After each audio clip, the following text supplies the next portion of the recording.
play the game with the people that writing the rules. Ain't the fame that I'm after when paying the dues. I've been through the pain that's reflected in the attitude. Might be winning now, but the thing is that I had to lose. So go and tell me what you really want to do. And lonely at the top, cause there ain't a lot of room. Ain't no other option, that's all I ever knew. So I'ma get it poppin', you know how I'ma do. I've been down through the blood and the sweat. Guarantee you can know I'm a threat. I've been down through the blood and the sweat. And I ain't close to being done yet, I'm going all in. Yeah, I'm going all in. And I ain't close to being done yet, I'm going all in. Yeah.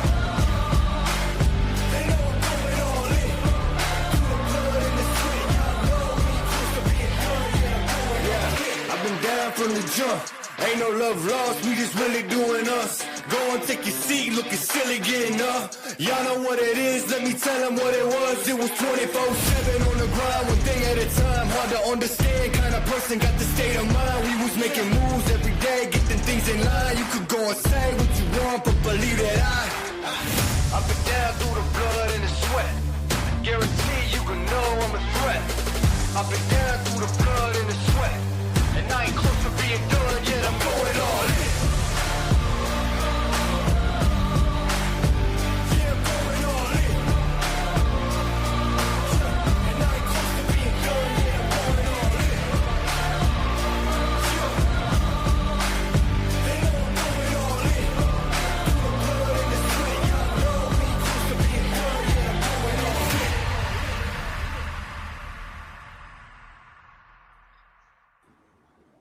What's going on, everybody? Welcome back to another edition of The Big Show. Come on now, the podcast, the origination, the originator, where we all started from. Real sports, real talk, no filters. I'm your host, Rudy Rodriguez Showmont. Hit us up on all our social media platforms. I got with me tonight, as always, Nick Taylor, former three-time CFL champion. 3 times.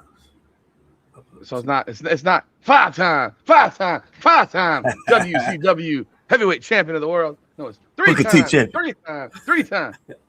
Okay.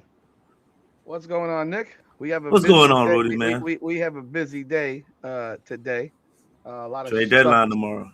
Stuff is popping. Of course, the Miami Heat is involved in some stuff or not, or I don't even know anymore. So Pat Riley, wake your ass up. Trades that could have been made literally 2 months ago. But why do you wait still had hope. Why do you wait until you're 50 some odd games into the season to do this? Teams still had hope, and then it's the deadline. Just like anything in life, man. People wait till the deadline to make a move. You know, procrastination. But you also give your team a chance to see if we actually have a chance. Like Milwaukee, they wanted to see did they actually have a chance to be decent after they had their phenomenal offseason signing of Miles Turner. Like, that's the move that's going to keep Giannis around. That was the outstanding move. That was the outstanding move to keep Giannis happy. Yeah, let's go get Miles Turner. Let's get rid of Damian Lillard's contract and sign Miles Turner. He's the reason the Indiana Pacers were in the finals last year. You know, so you give your team a chance. Are you serious, actually, or are you joking? Rudy, get the fuck out of here. You know I'm joking. Why? I don't know. I have to confirm. You know. I mean, we all know Dame Lillard's out all year, so it wouldn't have mattered. Yeah, we knew that. They had to make a move, and you got to try to keep the superstar happy. So you try to make a move out of desperation. You go bring in Miles Turner. That obviously wasn't going to work. Everybody knew that wasn't going to work. I don't know what other option they could have made. Probably, I don't know. They didn't have many choices. So out of desperation, it was Miles Turner. But, yeah, you're better off keeping Brook Lopez and trying to find somebody else. You could have brought back Drew Holiday and had a better chance than what they did at that point.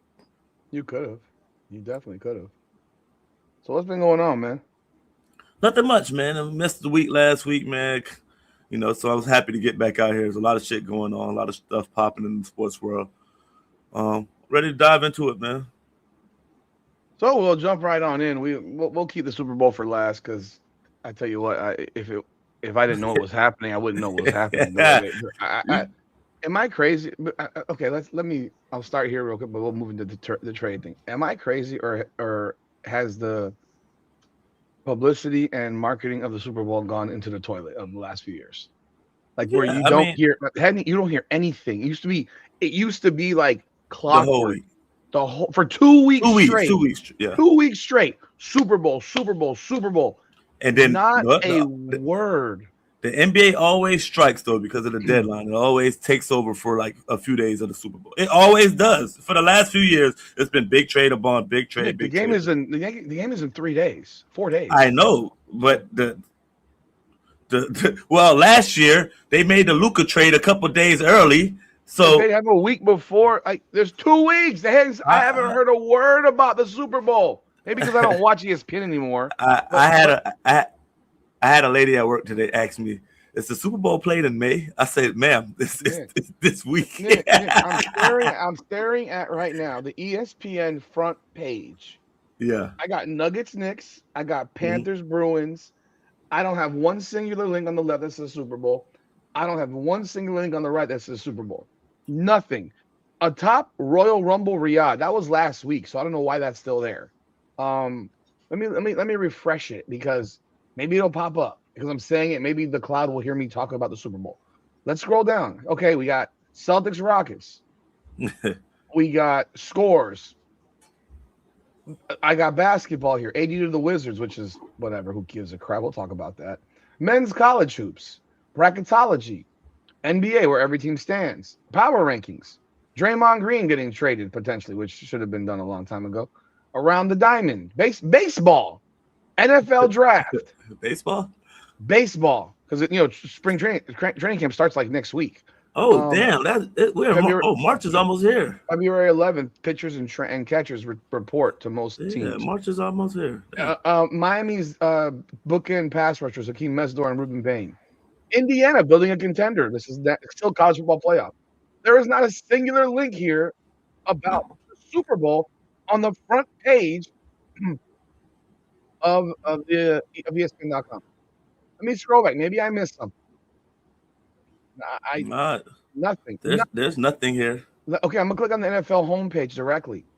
Okay, I guess we see the Super Bowl now. Okay, there we go. Oh, there we go. Yeah. Okay. Yeah, I mean, this is when ESPN has the right to. 4 days. This is when ESPN has the right to have it on the front of their page the whole week. So yeah, we'll get into that. But yeah, I noticed in the last couple of years, I don't notice conversation. I remember when I was a kid and I went to the Biscayne Bay Marriott, and that was the host hotel. I was like 18 years old. Super Bowl was in Miami, and I met Chris Berman, watched Sports Center happen live. It was the coolest thing ever. Yeah. Got behind the desk, took pictures. And now, like, you don't see that anymore. But I mean, hell, the Pro Bowl is a flag football game, so I think social media and people having all types of different platforms has probably taken away from the buzz of just we have to watch ESPN for it. We have to watch Shannon and Skip for okay. Let's go there. I'm thinking that could be a partial reason. Here I am, a sports podcast, and I don't find Super Bowl shit on my here either. I don't find Super Bowl stuff here. I don't find anything NFL. I mean, this Super Bowl is missing the superstar. It's missing the hype, the propaganda, Rudy, the trash talk of one team to another, bulletin board material. It's just all cordial right now. It's Sam Darnold. It's like he's a good story, but it's not like Tom Brady in the Super Bowl. It's not Aaron Rodgers in the Super Bowl. Despite what we think of him, he's a magnet for people to talk about. It's not Mahomes in the Super Bowl. Lamar Jackson or Nick. You just go. It's the Super Bowl. I get it. I get it, Rudy. Man. I get it, but it's missing that. Football players aren't talking about it. Football players. I'm looking at Marcellus Wiley talking about Candace Parker. Is football done? It's not the global sport anymore. It's not America's sport. It'll have 135 million people watching it on Sunday, but it's like, it's weird. That's all. It's weird. It is light. It's weird. All right, so we got the trade deadline. So far, we've had the following trades that have gone through. We had James Harden traded. They called it a blockbuster deal. I don't call that blockbuster for it all. at all, but he's going to Cleveland for Darius Garland and a future second round pick. You got OKC made a deal with for getting Mason Plumlee for Usman Deng and a 2029 second round pick. You got the Grizzlies traded Jaren Jackson Jr. to the Jazz for Jaren Jackson Jr., Jock Landau, John Concar, Vince Williams Jr. for Walter Clayton Jr., Kyle Anderson, Taylor Hendricks, Georges Niang, and Niang and three future. Wait, why would they trade three future first round picks for Jaren Jackson? Because they're about to build something up in Utah. Laurie Markkinen, Jaren Jackson. Who else played for them? They have a guard. They have a nice guard over there. Wow, Utah, another. Maybe those were all the picks that they got from Minnesota for Rudy Gobert. Probably. Pistons had Kevin Huerter and Dario Saric, and a 2026 first round protective swap via Minnesota for Chicago gets Mike Conley Jr. Oh wow, Jaden Ivey and Minnesota gets cash. So what you're telling me is there was a slave trade? Okay. The Atlanta Hawks trade Vit Krejcik, I forget it, to Portland for Duop Reith and 2 second round picks, 27, 20, and 30. The Cavs add Keon Ellis. I'm just reading NBA.com. Okay. You add Keon Ellis, Dennis Schroeder, and who always wants to fight everybody, Emmanuel Miller, and Chicago gets Dario Saric. Wait, but then he got traded up to Detroit, so he's not there anymore. And DeAndre Hunter goes to Sacramento. Trae Young obviously went to the Mystics, and CJ McCollum and Corey Kispert to Atlanta. Then you have the trade for Anthony Davis, which I don't see that they've updated, which is pretty pathetic. Okay, Lonzo Ball has been traded to the Jazz in a 3-team deal. He's getting released. Yeah. And then we need him. No, we really don't. Apparently, Chris Paul has been traded despite not playing all year.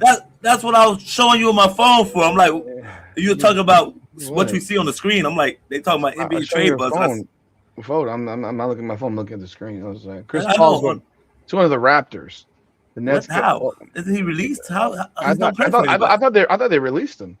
I thought so too. I thought they released him. Or did they just say, "Go home, we'll pay you, don't come back"? Maybe that's what they were doing, was telling them to go home. So now he actually gets to finish his career and play 30 more games for the Raptors, or maybe he just says he doesn't care and is retired. I don't know. Nets get Agbaji and a second round pick in 32, and Clippers get the rights to Vanja Marinkovic. Oof! Wow, how the career of Chris Paul has taken a dive. Hey, the Bulls, it's still the Bulls traded Kobe White, Mike Conley Jr. The Bulls traded Kobe White to the Hornets. Mike Conley Jr. went to the Hornets, or did he somewhere? I mean, future second round pick. Colin Sexton to the Bulls. Ousmane Dieng to the Bulls. 3 future second round picks to the Bulls. Thunder get Mason Plumlee. I just saw a trade. This is one.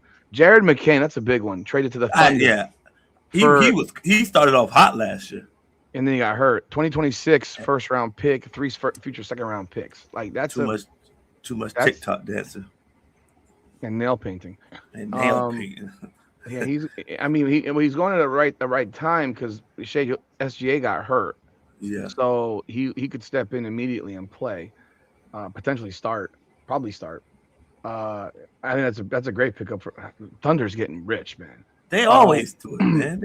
The Wizards add 10-time All-Star injury victim Anthony Davis, Jaden Hardy, D'Angelo Russell, and Dante Exum. Dallas receives Chris Middleton, AJ Johnson, Malachi Branham, Marvin Bagley III, 2 future first-round picks, 3 future second-round picks to put them around Cooper Flag.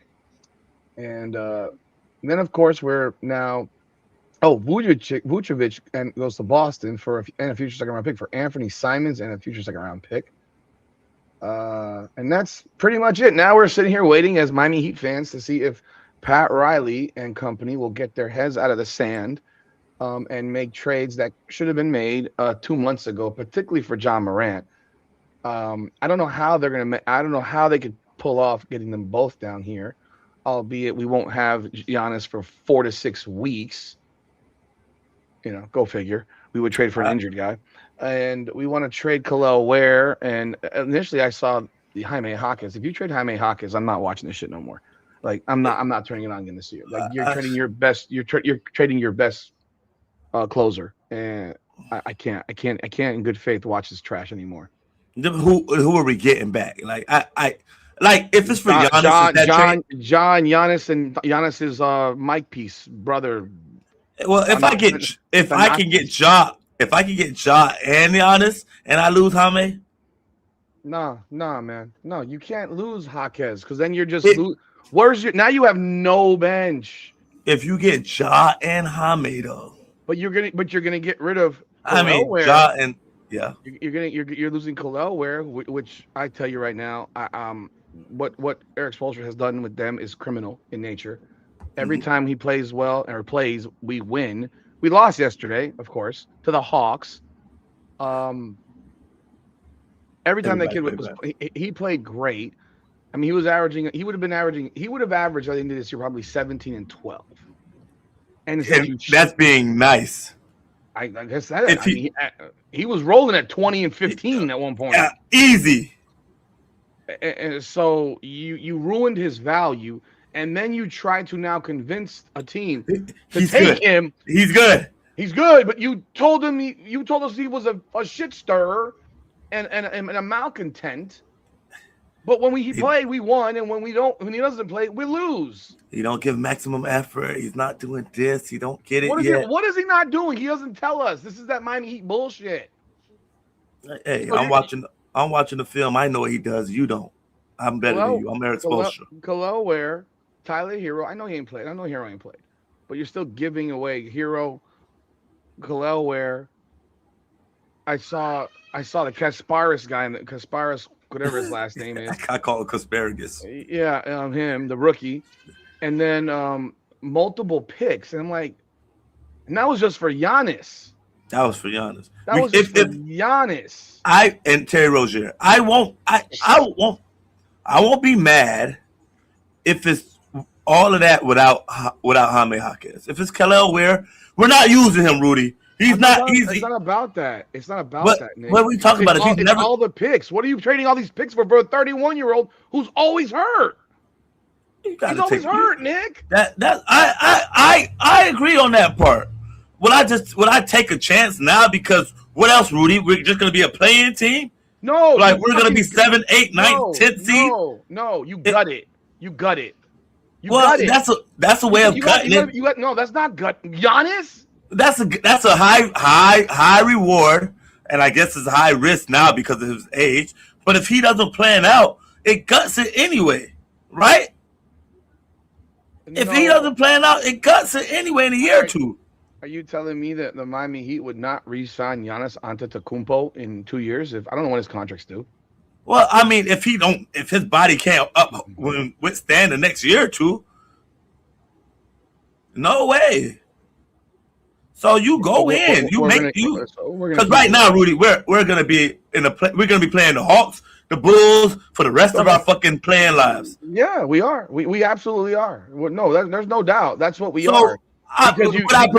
Because you're relying on Bam Adebayo to be your best player. Would I prefer John Morant? Yes, because he's younger. But Rudy, he's been, knick-knack injuries all the time. I don't know if it's knick-knack injuries or he just don't want to play for Memphis anymore, and that's what's holding him out. But he hasn't played over 65, 67 games his career, or 63 or something. He's also got suspended multiple. Yeah, he got suspended 1 year. It wasn't all injuries, but it's been a lot of injuries for him also. But would I take the chance of him being younger, more explosive? And I remember him as a guy who averaged 27, 28 points a game, 7 assists. The next year, 25 and 8 assists. Yeah, I know he's electrifying, and I know when he's healthy, he can change the game. He showed that. He dropped 40 against Philly the other day. He came back and he had a damn near double-double against Orlando the other day in the first half. He had 11, 12 assists the last 3 games. I know what he's capable of when he plays. He's one of the most electrifying sports figures we ever seen. But is he gonna adhere to the rules? He's gonna be disciplined here. And I I seen Michael Beasley on the podcast the other day, and he brought up some damn amazing points. I don't know if you heard it. And they asked about like, how do you feel about John Morant? And he was like, it's his dad. It was like his dad is living through him. His dad is not being a dad. His dad is being more like a friend to him, rather being a dad. He wants the limelight. He doesn't sit back. He's in the front row. He's interacting. He wants to be. He's doing press conferences. So he's not a bad dad, but he's not being a dad. He's being a friend. So I guess that's being a bad dad. He really said he's being a bad dad without saying he's being a bad dad. You're like, I get it. You're happy your son made it there, but you can't be in the limelight. You have to be a dad. You have to be the guy that he calls and be like, hey man, son, you got to get your act together. You got to do this and that and that. But he'd rather be on the front row, showing his ass. So that could be a problem. But do we get in line if he come here to Miami? Does Pat Riley, does the Heat culture, is that a real thing? Does that get him in order in an area in Miami Beach? Tootsie's, all these other places that's around here that could get you in trouble. You're downtown. You're by Overtown. You could go find one of those little blicks, easily. So I mean, I don't know. He recently bought a house about 4 miles from the arena. I know you said everyone does. It's Miami. You don't spend $3.5 million on a house in Miami. Just spend it. Like to be. You don't spend $3.5 million for a vacation house. Like, come on. He makes $50 million. I don't care what he makes. His house has been suspended and had how many millions taken from him for stupid suspensions. I think he will get traded here. Actually, I've been wanting the trade. I think he has his issues. Sure. He is electrifying. He puts people in seats. He will make people want to watch. He'll bring I think he'll bring more excitement to Miami than Giannis will personally. He's younger. He's still in like 26 or whatever. Mm-hmm. What is young? He's 26. He turns 27 in August. I agree. His father is a problem. as a father, I my goal is not to be the center of attention for my kid. I don't have to be. I don't want to be this. Like it's about my kid, and I genuinely think his father's jealous of him. I think it's kind of pathetic. He's jealous of him. He wishes that was him, and that living through your child thing is just weird. It's kind of gross. You should be happy. You helped him get there. You did your job. Yeah. We heard the stories. Now back the hell off, and back the hell off and allow be a dad. Just sit in support and shut the hell up. You're in the NBA, dude. You're not at the 8th grade basketball tournament yelling at the freaking coach who doesn't have any knowledge of whatever he's doing. I think the word we're looking for, Rudy, is protect your child. Well, protect your child. I don't know how he's. I mean, because that's giving him good advice, sound advice, doing little things for him, But he's not equipped to give sound advice because he's proven it time and time again. I mean, he nearly got into it with Shannon Sharp one time. He wanted to get into it. He gets into it with everybody, and he thinks he's the center of attention. Like, I'll be disgusted if that guy's sitting front row at Heat games. That shit. Pat. They should need to tell him, no, you're sitting in a suite. Get the fuck off my court. You can sit in a suite. You're not sitting front row and courtside and being this, overbearing ass clown. And that could be the holdup of it, Rudy. And we know deep down how Pat Riley feels about shit like that. He's put his foot down with LeBron. He don't give a fuck who you are. So that might be the holdup of, hey, if your dad comes here, if you come here, your dad is going to be in line. He's going to fall in order with how we run this ship over here. He won't be courtside. No matter how much he wants to, he can buy his own. He won't be courtside, y'all. You know it. You know Pat. As much as we have our problems with Pat in certain situations. Mm-hmm. Pat don't play that shit when it comes to it. He'll tell you what it is. 80 years old, he'll go and he'll probably still try to fight you. Yeah, I just I'm all Pat Riley'd out to begin with. I have had enough of Pat Riley personally. I wish he would retire. And make it easy rather than force the Arisons to fire him at some point, because that's where we're gonna go eventually. I'd like to see him and Spoelstra gone at this point. I think they're a shit show right now. The whole way that Spoelstra's handled Khalil Ware to me is embarrassing. I don't care what this dude has done in practice. I know what I watched on the floor. I know that they were winning with him on the floor. And the logical, like, remember they sat him to bring back Tyler Hero. Yeah. And what happened? We couldn't score anymore. We couldn't defend anymore. We couldn't do anything anymore. It was dog It shit. wasn't. It looked like a bunch of people that weren't having fun anymore. No, I Because don't during that stretch, I think we started off 14-7 this year. Yeah, we were rolling. We were having fun. 125 You can points see a it. game. You see it in their faces. They're laughing. They're ha ha ha, kiki. The ball was moving. Nobody cared about it. Wasn't no ego involved in how we played basketball. Yeah. And then I wanted to fight it as much as I could, but it was a difference when Hero came, and I try to make excuses for it because I was watching games. I like Rudy. Hero's not hogging it, but it was just something about it that just threw the whole. Oh, I knew, but you knew that. You told me. I ain't gonna do that woman thing. I told you that shit. So I'm gonna do it. That's that. I told you, bro. Like this guy's gonna fuck everything up, and he did. He's gonna take us out of our groove. It's gonna be forcing the square peg back into the round hole, and it was exactly that. It's the square peg into the round hole, and he's been a disaster. And he's been injured. Then again, he got hurt again. Like this guy's now he's 26, and this guy's always hurt. What is he injured with now? Sprained vagina? Sprained vagina? Because I don't know what this guy has left to get injured. Out of nowhere, they said something about his ribs. It was a toe. It was a foot. It was the ribs. It was a wrist. It's always something with Tyler Hero. But this has been since he was a rookie. He's always been hurt. We're 50 games in, right? Over that, aren't we? We're over 50 in.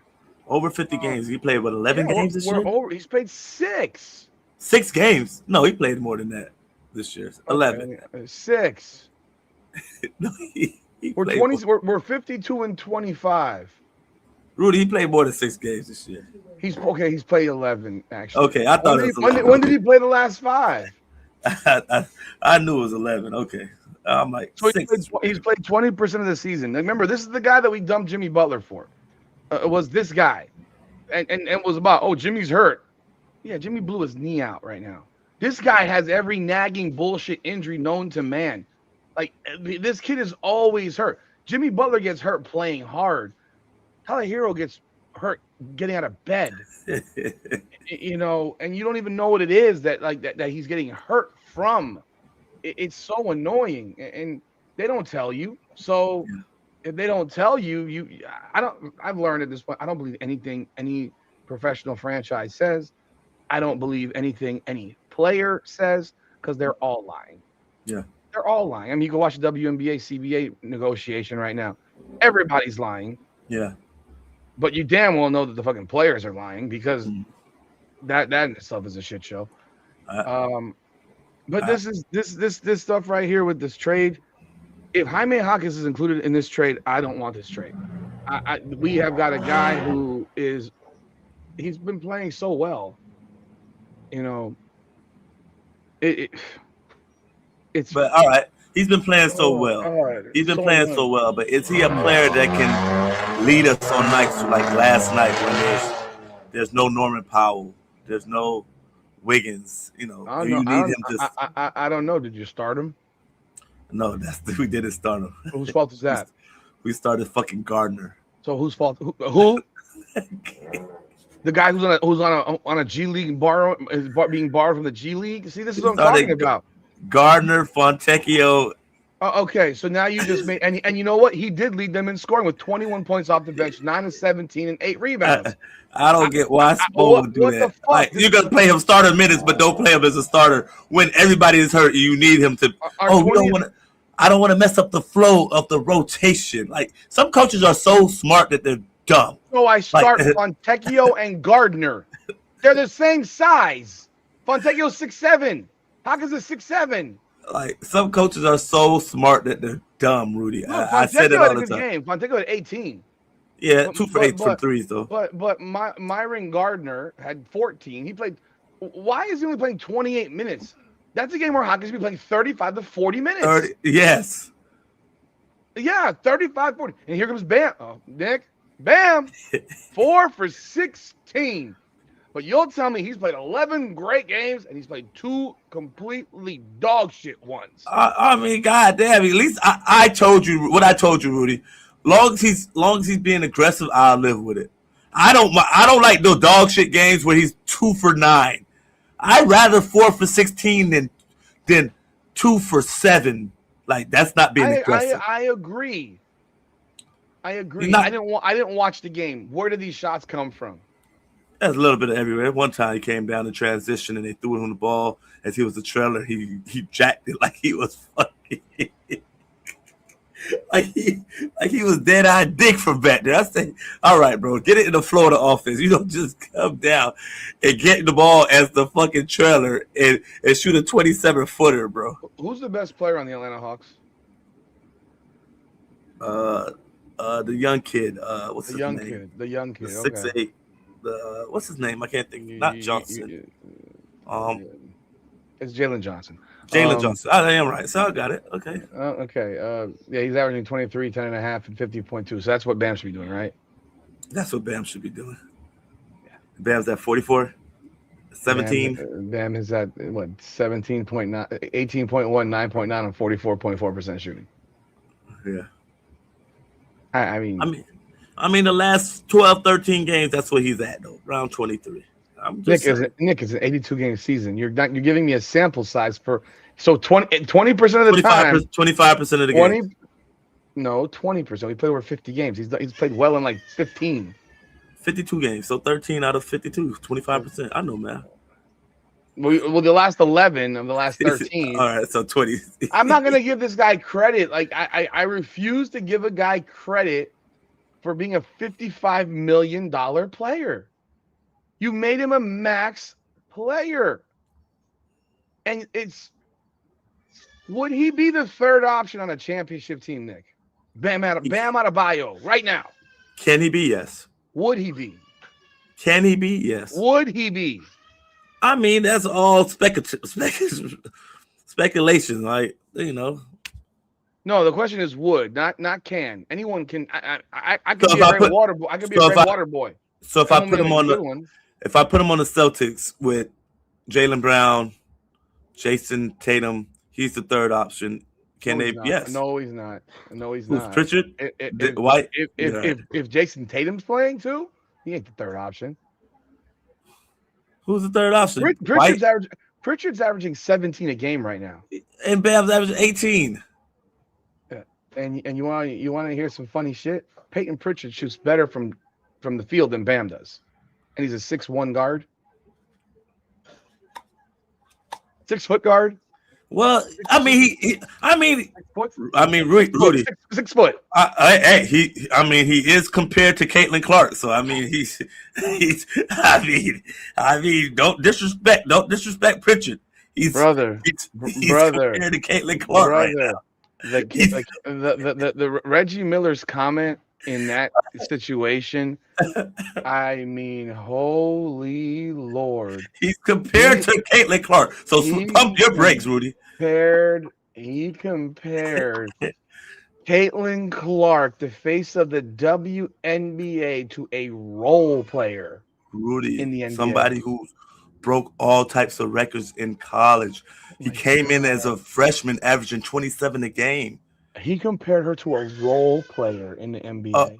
Rudy, Peyton Pritchard only averaged double digits 2 years. His first 4 years, he averaged 6, 7 points. No, it was crazy. He was in the league. We were all who?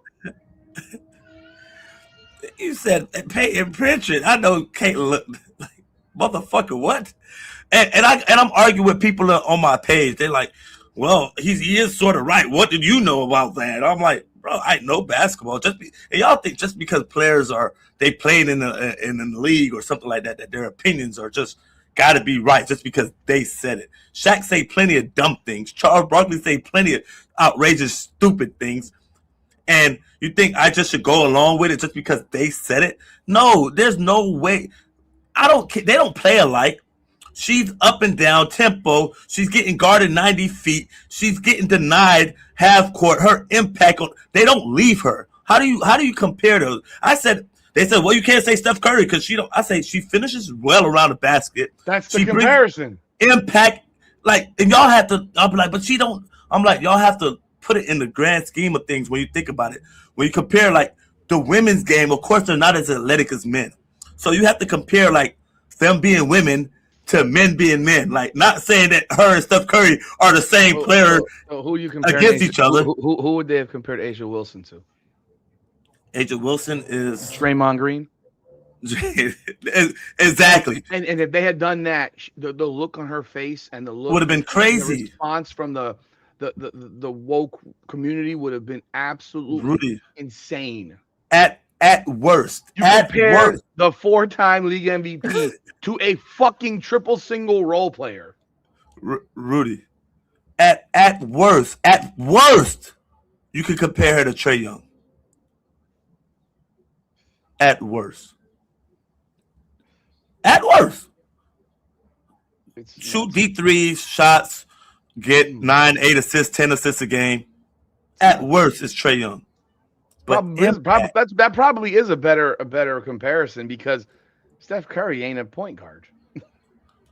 He doesn't get anybody involved. He shoots. Trae Young gets 10, 11 assists a game, you know. But Steph Curry gets other people involved by his impact. By just being there. Yeah. His earlier years, he was more of a point guard. He had the ball a little bit more. Later on, they got him off the ball a lot more. But it's crazy. Peyton Pritchard ever averaged 20 points in his career? No. It's crazy. And they harp on this 1 year of her shooting 20% from three. I'm like, then why? If she can't shoot, why don't they leave her open? 13 games where she was injured. Oh yeah. Where a guard who needs her legs to shoot didn't have her legs. Groin injury and a quad. But injury. Rudy, if she can't shoot, then why are they not letting her shoot? Because I know players who can't shoot, you let them shoot. Why are you denying her? But whatever, that's neither here nor there. Look, I am at a point with the Miami Heat where I can't stomach this shit anymore. Like, it's Rudy. I don't care about even what the fact that I started a podcast hoping to cover them and I don't even want to is just like annoying. It's annoying. I tried early on and I'm gonna try more and it's not fun. It ain't fun. It was fun earlier. It was. Yeah, for about a month, and then it turned into shit because of the Khalil Ware situation. Bam Adebayo is a fucking role player, and that's where we're going. He's a role player. He wouldn't even be the third option on the Boston Celtics with Jason Tatum on the team. He wouldn't be. You wouldn't need him nor ask him to score. You wouldn't even ask him to score. It would be rebound, defend, and if you get some putback bunnies, good. I mean, would he? He's averaging 18 for the Heat. He would average about 12 in Boston off of garbage. You would not run anything through him. Anything, Nick.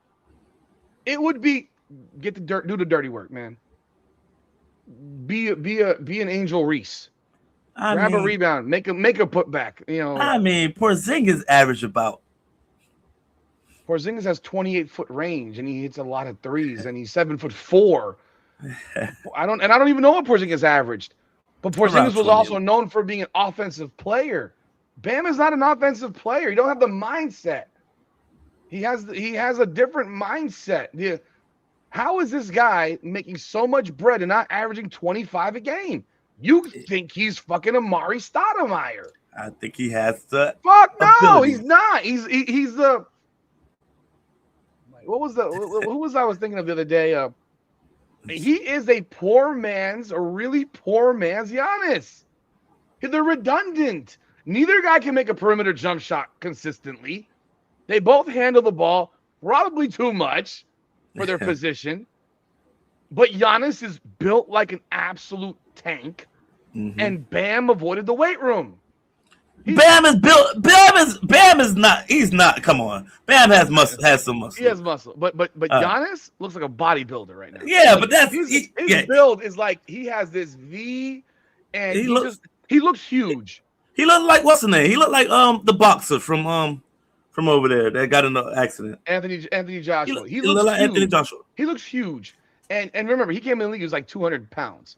He looks like he's lived in a weight room on steroids and on the juice. He has that David Robinson beat. Yes, that's I agree. That's perfect. David Robinson. He has that David Robinson build who look like a monster. Bam is strong, but he doesn't. Does he scare anybody?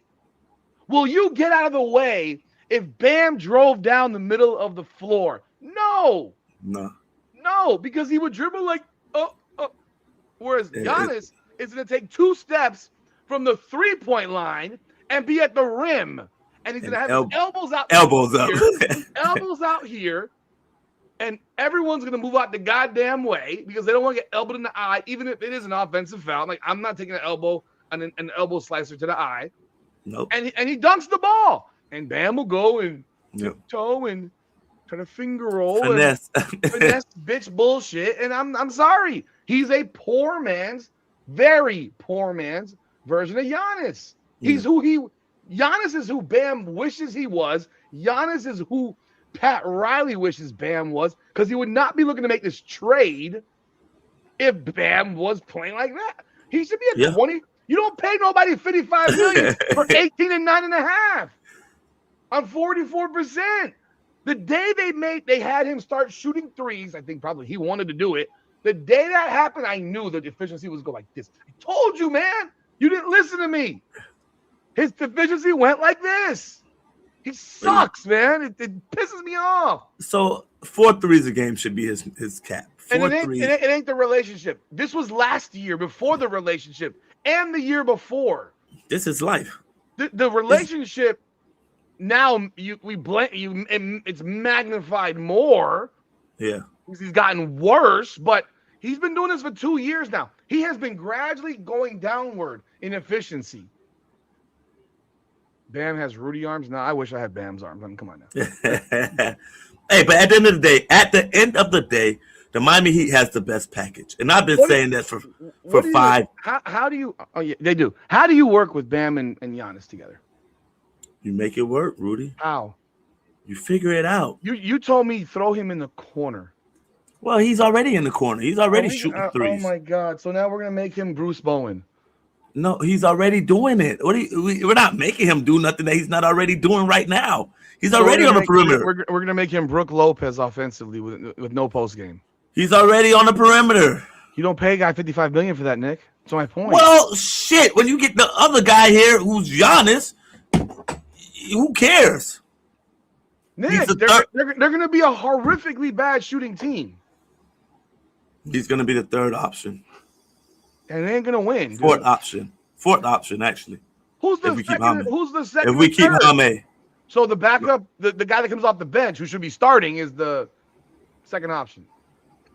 Or the third option. He'll be third. Norman Powell's the second option, I guess. Yeah. I can't. Then Hame, then Bam. This does not work. If you made this deal 4 years ago, I would have been all over it. But if Bam should be in the deal. Hold on, but who has a better package than Miami? Who has a better package than Miami? Nobody has a better package. Nobody has a better package. I said this from 5 days ago. He's really trolling you, dummy. I just seen Dan. Okay, I'm about to say I just seen Dan Lee Batar just say the same thing, and I was like, but I said that 5 days ago. No, he has the only other teams is maybe Houston if they want to give away their young assets. No, Miami's got the best package. And we really have the best package to that sounds weird. We have the best package to get both players, Rudy. We can't pull it off the way shit been going. The way people been going around getting passed around for Fritos and Funyuns and hot pickles. The Heat notoriously overspend on everybody. You know this. But we can get Terry, because Memphis is in rebuild mode. They're trying to offload contracts. Terry Rozier. Yeah, I mean, that's an obvious one. That's a young pick, and you could probably get him, a couple of picks. And then then Giannis will have to be player-centric, a couple picks. Why? I just think there's so much overspending going on. I know. I kept saying it. Who has the biggest package? Yeah, I mean, I think there's so much Miami has notoriously always overspent on players, and then they bitch like I mean, whether it was Tyler Johnson, Deion Waiters, James Johnson, heck, Terry Rozier. Terry Rozier, when we traded to get LeBron and Chris Bosh, we overspent. We didn't need to trade. We could have gotten them as free agents. We chose to trade so we could make it a sign and trade deal to add $500,000 to their deal. Didn't we get LeBron for free? No, we traded 2 picks, 2 firsts and 2 seconds for LeBron, and we traded 2 firsts for Chris Bosh. That's why we had no picks for a decade. We kept trading them forever. We kept giving our picks away. We got Norris Cole. What? We got Norris Cole one of them years. Norris Cole? What are you talking about? We got Norris Cole. So what is that? We drafted Norris Cole. We had a pick. I mean, first round picks.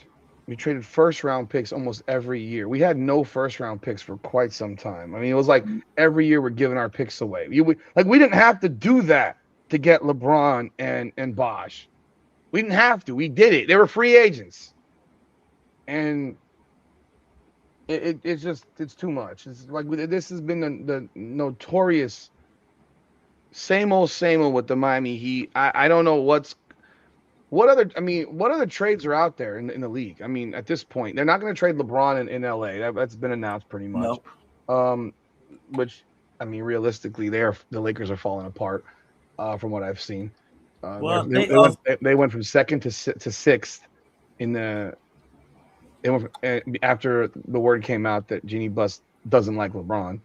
Also, no Austin Reeves during that time. So. Oh really? Yeah, he's been hurt. Oh really? So the second option's been hurt. You can say that. He has. I mean, averaging 28 damn points a game. Yeah, you see what happens when you have a 50-year-old fucking trying to play basketball still, and we all know that he's washed out leg-wise. He's tired. He's old. It's time to fucking hang it the fuck up. You know, I'm not trying to be also mean. Taking 30 shots a game. Of course he is. That's why they traded for him. They wanted Luka to do that. They top heavy as a motherfucker. Okay. I mean, they wanted that deal. They should have dumped off fucking LeBron when they were picking up Luka, to be honest. No, you don't do that. What do you mean you don't do that? To guy Nick, do you watch the video clips of LeBron just standing the fuck around, not defending anybody now? Like, he is such a liability on defense.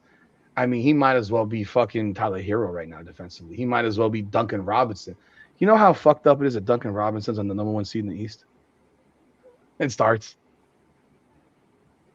How you feel about that? I mean, I'm happy for Duncan, man. Duncan went through some happy time. for him. How do you feel about it, though? Not being happy. I'm happy for him, too. I don't feel shit. I mean, at first I was ecstatic. I thought Fontecchio was a better shooter. I'm like, oh, yeah. He could remember the first 10 games. He could have fucking missed. I said, oh, yeah. I forgot about Duncan at that point.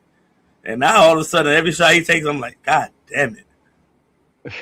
And then we used to run our offense through Duncan. Like, our best offense was around Duncan. Triple handoff with Bam. With Bam. And that's probably why Bam numbers went down. Oh, so Duncan Robinson, the role player responsible for the success of Bam Adebayo. Yeah. That might be it. Oh, man. Tell you, it's a damn shame what we got going on, bro. It's a darn shame. Can you hear me? You muted yourself. Okay. Yeah, man. It's all right. It's a darn shame. So I already know your answer. This is a dumb question anyway. Mm-hmm. I said if you had to choose one or the other, I know it's Ja. Yeah, I would take Ja over Giannis. I would take Ja over Giannis because I do think that Kel'el Ware, if fucking Eric Spoelstra get the fuck out of his own damn way and actually become a coach again, Kel'el Ware I think Kel'el Ware can be fantastic. Because we could get Ja and keep Kel'el. Yes, that's the point. You wouldn't be trading Kel'el Ware for John Morant. You'd be trading Tyler Hero and Terry Rozier for. Yeah. And you wouldn't need to trade a pick either because Tyler Hero and John Morant are. Nah, they gonna want to pick. They want what they want. They want to get rid of this dude. They want to empty deals. Like, and Tyler Hero is coming off the books too. Yeah. Would they even resign Tyler Hero? I wouldn't. Start all over. Start all over. That's when I say gut the whole goddamn thing. That's what I keep talking about. Gut the whole fucking thing. Just gut it. If you're gonna keep playing this game, gut the entire thing, and that's my frustration. You want to be something, but you're not because you keep on. You're just repeating shit, man. Yeah. It's a you gotta at some point. Do you want to be a 500 playing team forever? Do you want to be a 500 playing team forever? Well, we will be that at the rate we're going because none of these guys are good enough. Would you agree? Yeah, I agree. And that's the problem. None of these guys are good enough. There's no. I like Norman Powell. He ain't the number one option. The fact that he is the number one option is a problem. It's a problem. It's a problem. And I like Norman Powell, but he's a 3 at best. But yeah, we can skate by if our 1 is just so damn amazing, or our 4 and 5 is solid players. Mm-hmm. And John Moran obviously has a lot of ability that, the explosiveness, the ability to attack the basket and the whole nine and what have you. I would take John Morant over Giannis. People might call me crazy and stupid, but I don't think Miami's near a championship even with Giannis. Like if you told me Giannis over Ja, I don't think we're any more than where we are. If he's healthy, no, you're crazy. He's injured right now. He's out for the next 4 to 6. But Nick, we're trading for a guy also who's out for the next 4 to 6 weeks. It should be like 2 to 4 now, right? Because it was 4 to 6 a couple weeks ago. The article was like 2-3 days ago that I saw he's out 4 to 6 weeks. And we got an All-Star weekend, so that's another week. So I mean, I don't know, man. I just know we can't sleep at the wheel this year. Because I told y'all to get damn Kevin Durant in the offseason anyway. I didn't care about that either, personally. Look at the pieces we kept. Look at the people that we made untradeable. Nikola Jovic. Oh, well, again, those are stupid decisions. Keeping guys who, for what? Because you're not playing them. Here's the thing about Kevin Durant. He's a fucking crybaby bitch. Oh my god, he's insufferable as a personality. He's insufferable, and he's having a good year. He'll always have a good year. He's always gonna have a good year, but I'm looking at their numbers right now. You got guys that Sengun's averaging 21.4, Amen Thompson 18.1, Jabari Smith 15.1, Reed Shepard's having a good year of 12.6. But who's missing from this team? They traded that dude for Durant, right? Green. They traded Green. They traded Green for him. Okay. Yeah. Dylan Brooks was part of that trade too, right? Yeah. Okay. And Van Fleet's hurt. Another guy who's overpaid. 38%. But he'll be perfect for that team. He'll be perfect. They're not going to go. They're not going anywhere. They're 31-17. They're second in their division. They're going to be a second round team and done. They can come out the West. I won't be surprised. Would they be? They'll be tough. Okay, I'm going to ask you the question. You got to answer now. Would they? Right now, they're the 4 seed. The 5 seed is the Lakers. Would they beat the Lakers? Toss up. It's a toss-up. I mean, it shouldn't be because they would have beat the Lakers with the team they had last year. They did beat the Lakers, right? Did they play the Lakers last year? No, the Lakers lost to Minnesota. Okay. But they advanced. They got out the first round, right? Yeah, they went to they lost to the Warriors. They lost to the Warriors. No, they lost in the first round. They did? They lost to the Warriors. Lost to Golden State. Yeah, they were the 3 seed and lost to Golden State. It's the 2 lost seed. to Golden State. 3 seed. The 3 or the 2? 2. Okay. No, 2. Yeah, 2. They lost. No, they were the. Yeah, they were the I don't remember. They were the home team in Game 7. That's for sure. Yeah, for sure. Do you think they get past the first round? I don't think they get past the first round, and I hate the Lakers because I think Kevin Durant's soft. I've always thought he's so skilled, but he's soft. His mental is soft. It's always been soft. You think his mental is soft? Mr. Burner account on social media, whining all the time about I'm always whining. I think he likes talking. God, I think he likes talking ball. I think a lot of people might have a burner account. I don't think everybody got caught like it. Brother, talk ball into your real name. I think he. I mean, a lot of people like that. A lot of people like that. They don't want to have their name out there. And then he's finally at the point where he's like, fuck it. But could he come to that realization and be like, well, whatever. Does that make him a bitch soft? I don't know. I think he's had some bitch acidness to him. He got a little sassiness for sure. He's but I also think that he's about basketball. He cares about it. He ain't a bitch when it comes to playing basketball. No, again, I think there's a certain mentality. The fact that you got run off by Draymond Green. I mean, how many championships in a row would this team have won with him and Steph Curry? Man, they'd have been at about 5 or 6 by now. and that's what, and nobody would have cared. You let Draymond Green run you off. Nobody would have cared because you let the media convince you that you need to win one on your own. But you go team up with Kyrie, and how is that even on your own? You just you just found another couple superstars. You found Kyrie, you found Harden. Do you? I don't know how people. Well, I know who the people were. People who were mad that he didn't sign with the New York Knicks, and people were mad he didn't sign with such and such team, and they were like, "Well, he needs to win one on his own." Like nobody wins it on their own, except for Dirk Nowitzki. So, do you think? Yeah, pretty much. Do you think that he would have had the power to get Draymond kicked out of town? Yeah. Yes, exactly. like, you let Draymond run you off. You have the power to go to the management and say, "Yo, I can't play with this bitch ass motherfucker no more." But I think the narrative with him. I think the other thing was that he heard people saying that those rings didn't count, so he tried to go out there and do it on his own. I don't think it was just Draymond's. What ring did LeBron win on his own? Nobody did. Was their own.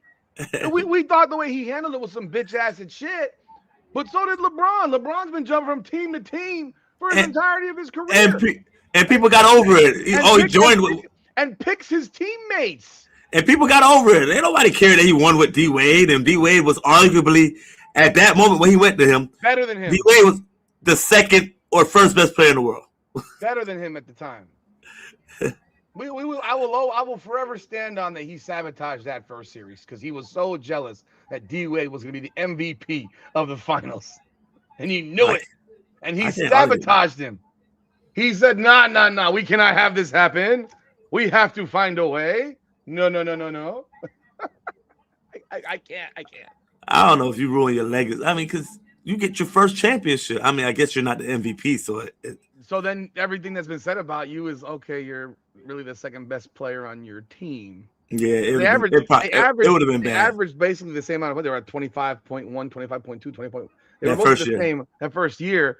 And then Dwayne Wade is the MVP of the finals. It would have been bad. It would have been pretty bad. For social media, it would have been bad. He would have been crucified. Like he would have been. It almost became better off for him that he lost, played like shit, and got embarrassed by Juan Barea and Deshaun Stevenson and Jason Terry. Like that's true. Like, have you ever seen LeBron go over a 3-game stretch where he takes like 4 total shots in the fourth quarter? Ever before, ever after? Rudy, oh LeBron. God. LeBron was good enough where even if his shot wasn't falling, that's the narrative. Like his shot wasn't falling. LeBron is good enough, and they were playing his zone that LeBron can't go get an offensive rebound. LeBron not in the passing lane and get a steal and a dunk. Like he's LeBron. Like he finds a way. Dylan Brooks is trying to live rent free in a 41-year-old man. Well, he kind of does because LeBron gets really affected by him. Because he does bullshit. As if LeBron has never not done bullshit. The king of the flop? No, not that type of stuff. He does like Lance Stevenson shit times 5. Like, and Lance Stevenson was on. Well, you know what? I didn't see Lance Stevenson get to LeBron. LeBron smiled at shit like that. He blew in his ear. He's smiling. He never let Lance Stevenson get to him. But Lance ain't go. Dylan Brooks literally. He goes on podcasts and say overrated LeBron. Like any chance he gets, he's bringing up LeBron. So I'm just saying. Do you feel the pressure of the moment now that if you don't perform a certain way, Nick, when you're he's also 40. Great. And he's also put Dylan Brooks in his place when they played him in the playoffs. All right then, great. So then he still is in his head. He still has reactions that are like almost female-like whenever he plays Dylan Brooks. Is it that maybe you realize that there are some days where I might not be able to get Dylan Brooks? It might be. It might be. I don't have the ability to do what I used to do on a consistent night-to-night basis, and my legs right now are dead. Y'all gotta stop it. This motherfucker is blowing on me and grabbing my ass. Y'all gotta stop it. When people diss Jordan and Kobe, they torch them the next game. Cut it out. Kobe wasn't torching shit in his career. Jordan never had a bad game in his life. Like Jordan was did Jordan ever have a game under 10? I don't remember. But he wouldn't not getting hurt. I mean, Jordan was. I know you criticize Jordan now, but goddamn, Jordan was a fucking. Yeah, he was, and he wasn't doing this. Not the team that you want. He wasn't doing this at 40. Jordan played 82 at 40. He wasn't doing this at 40. He played 82 at 40. He wasn't over the rim. His head wasn't at the rim. He wasn't. And LeBron's has. He wasn't playing meaningful basketball. He was just out there. LeBron took the first month and a half of the season off this year. Yeah, LeBron has also played a few hundred more games than Michael Jordan. Oh my God! I can't. Let's not go this direction when you want to freaking suck off on LeBron. Jesus Christ! I'm not. I'm just keeping it real. Oh, okay, and he played 82 at 40. He still played 82 at 40. Like you can call it what you want. These guys today are all pussies. Like all these motherfuckers. They did walk the ball up and down the court. I don't know how you get hurt walking. Great. I don't know how you get hurt. They didn't run. They didn't jump. Nick, have you ever seen a player like Michael Jordan? The stuff that Michael Jordan did in the air? He was amazing. Have you seen anybody in the NBA in the last 20 fucking years do what Michael Jordan did in the air with a basketball? When I watch these highlights that I watched live, I'm sitting here like, no one can do that. No one can do that. Well, now. Special. But that's the point. But also, no one can do that. Nobody can do that. No one can do it then, but there also was it was so far off from the next person doing it now. But look, Rudy, it's like Vince Carter jumped over people's heads in the 90s. Well, he could do that. Jumped over people's heads. Vince Carter, the athleticness of Vince Carter might be the most athletic player in the last 50 years. Yeah, but you're Tracy McGrady could do it. Tracy McGrady would average 35 today or 40 today. That guy was a scoring machine. Anomaly, and you're putting it out there like, okay. What? You're taking an anomaly, and you're like, okay. There's multiple players. You say anomaly. You don't think Tracy McGrady would flourish in his prime in this basketball? Yeah, I think he would. But then why is it always that you see these guys that were not athletic? They were walking the ball up the floor. I'm talking about the mean was different. If we're going to average, these guys aren't good. We got Fontecchio starting. We got fucking Davion Mitchell, who's a backup point guard, starting right now. We got Bam Adebayo as our number one option, and he can't make a fucking layup. Give me a break. Fontecchio would be Rex Chapman. Yes, a bum. Rex Chapman he had that one Jordan game. Okay. And then Jordan fucking annihilated him. Okay. Rex Chapman lit Michael Jordan ass up. You remember how long it took the Miami? You weren't even born yet, or you were just born. It took the Miami Heat like a decade to beat the Bulls in the game. You remember how long He was also bad. It doesn't Until matter. It took the Miami Heat a decade to win a singular game They were over the bad, though. Chicago Bulls. When did Miami get good? 93, 94? Nick, Decent? 94, 95? the Orlando Magic were damn near a playoff team in like their second year. Yeah, they had Shaq. They didn't have him his first year. Like Miami was such a bad expansion team. They were the worst of the expansion teams. Yeah, Tim Hardaway and Zoe didn't come to 94, 95. Banana? I want to find what Miami Heat all-time series. I remember when we beat them finally. It was like a fucking celebration. And then I think got 2 games in. Did they beat them 2 games in the playoffs? Was it 4-1? 4-1? We won game 4.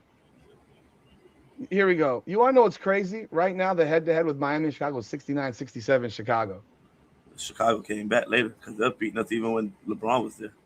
No, but there was Miami has won 3 or 4 this year. I guess they don't put the play-in games. we won all those. There was a stretch. Okay, let's go beginning. Okay.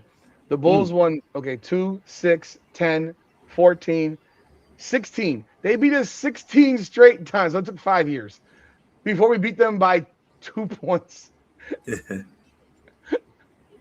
were at one point. They were 17-1 against the Miami Heat. I mean, during Jordan's time, they were 29-8 against the Heat. Like God. Yeah, but I bet the ones we won, Jordan probably got hurt and there's something in play. We were 61-21 when we lost to the Bulls. The Bulls were 72-10. Yeah. They were 70. You had the Rex Chapman game. The one game they did beat in that game, right? Yeah, I mean no. So it won't. We were 30-10. They were 30-10 against us, and then we won. We won like what 6 in a row. Then we won 7 in a row or 6 in a row. Like we had streaks of 6 and 6. And we got back into it, but oh man, shit. The stuff that these guys today are all pussies, man. I can't stomach it. Did you watch basketball on Sunday night? Yeah. The Laker game? The Laker game, yeah. Yeah. No, the Bulls were 72-10 when we lost them 4-1. I remember 96-97. It wasn't 97-98. 96-97, the Bulls won 70 games? The 1996-97 season, the Bulls were sick. Okay, so you're right. I'm wrong. 69-13. Okay, they were 69-13. You're right. I'm wrong. They were better than us, though. They were better than us. You're right. I'm wrong. 95, 96 was 72 wins. So what they did in the last year, 97, 98. Did they sell off that year? They were 62-20. They were terrible. Had the 72 win season. Didn't Pete Myers hit a shot from like half court to beat them? I don't remember. For Bobcats, I remember that shit. I don't remember Hornets or something. I don't remember. Yeah, I don't remember. But the deadline is 3 p.m. The deadline is 3 p.m. tomorrow. When is this deal? It's 10 p.m. right now. When the hell are they gonna make this deal? You have all the way till 3 o'clock tomorrow, Rudy. Again, when are they gonna make the deal? When are they gonna make the deal? I don't know, Rudy. We're waiting. Right at the last second, the trade go through. It's the same old. If we get nobody, this. You want to make a bet? You want to make a bet? What's the bet? Miami doesn't make a trade. Miami don't make a trade. Miami don't make a trade. The trade don't happen. We're status quo, and we're gonna watch Khalil Ware's entire career get run into the ground this year, and him not get an opportunity to and then want to deal him in the offseason. and get like nickels on him because you've ruined him pretty much. I hope I'm wrong. I hope they make a deal. Like it might bring even for an injured Giannis. You better be if you're trading for an injured Giannis, you better be signing him to a long-term deal. Because then what did you do this for? Like, I don't care about his injury situation at this point. What did you do this for? I mean, what you tell me? What did you do this for? If you got to make the deal. You got to make the deal. You got to make the deal. Yeah. And I know it's affecting our players also. Like, you got to make the deal. Kelly Ware's like, I don't know if I'm gonna be here or not. Like, it's on players' minds. I mean, if you're Khalil Ware, how are you feeling right now? Like you've been. Yeah, LeBron made it weak. He made the Eastern Conference weak. No, he didn't. It wasn't weak when he beat the Detroit Pistons, right? That was the most impressive. Indiana was a good team. Indiana could have won a championship. That Roy Hibbert's in the paint with Paul George, David West. Nick. Who was that point guard? Lance Stevenson. Nick. George Hill. Nick. That team was there. Nick. That was a good team. What was their record, Nick? Pretty sure they won 55 games. One year they won 60. 100%. I'm not even looking right now. The year that we went 7 games against them, they were 47-35. Oh, that's the year they lost to the New York Knicks. What about the other year? Meaning who lost to the New York Knicks? They're the first seed the other year. What do you mean? What do you mean the year we lost to the New York Knicks? We beat. No, I said Indiana beat the Knicks. That's the year they beat Carmelo. Yeah, they were 40. We were 19 games better than them. They were tough though. And then what about the next year? They were a matchup headache. That's what they were. And the next year they won like 60, right? Oh, the next year they ended up being better. The first seed that year. Miami Heat 24-13. Paul George might be weak now, but he wasn't weak then. He was tough. So Miami was 66-16 that year. We won the series in 7 over Banana. They were old in 1990s, 1989 terms. They were like 30, 31. I'm sorry. The Indiana Pacers were 49-32. I stand corrected. They were 49-32. Mm-hmm. They were 17 games behind us, and they ran us. They made it. They gave us. They gave it up. They gave us. That's when that verticality shit came in. That and Roy Hibbert was Roy Hibbert was a nightmare. We had no one to guard him, and then we had to learn how to shoot a floater. We had to learn how to shoot a floater. That was that 4-3, very very difficult series where Who was that big man? Dampier. It was Chris Bosh, man, or Chris Sanderson, one of the two. I mean, it was Chris Anderson. I mean, it was. Oh man, it was win one, lose one, win one, lose one. We won every other game. And David West always gave us problems. Oh, David West was always a problem. I mean, because he was big as hell. He was big as hell, and he bodied us and tough.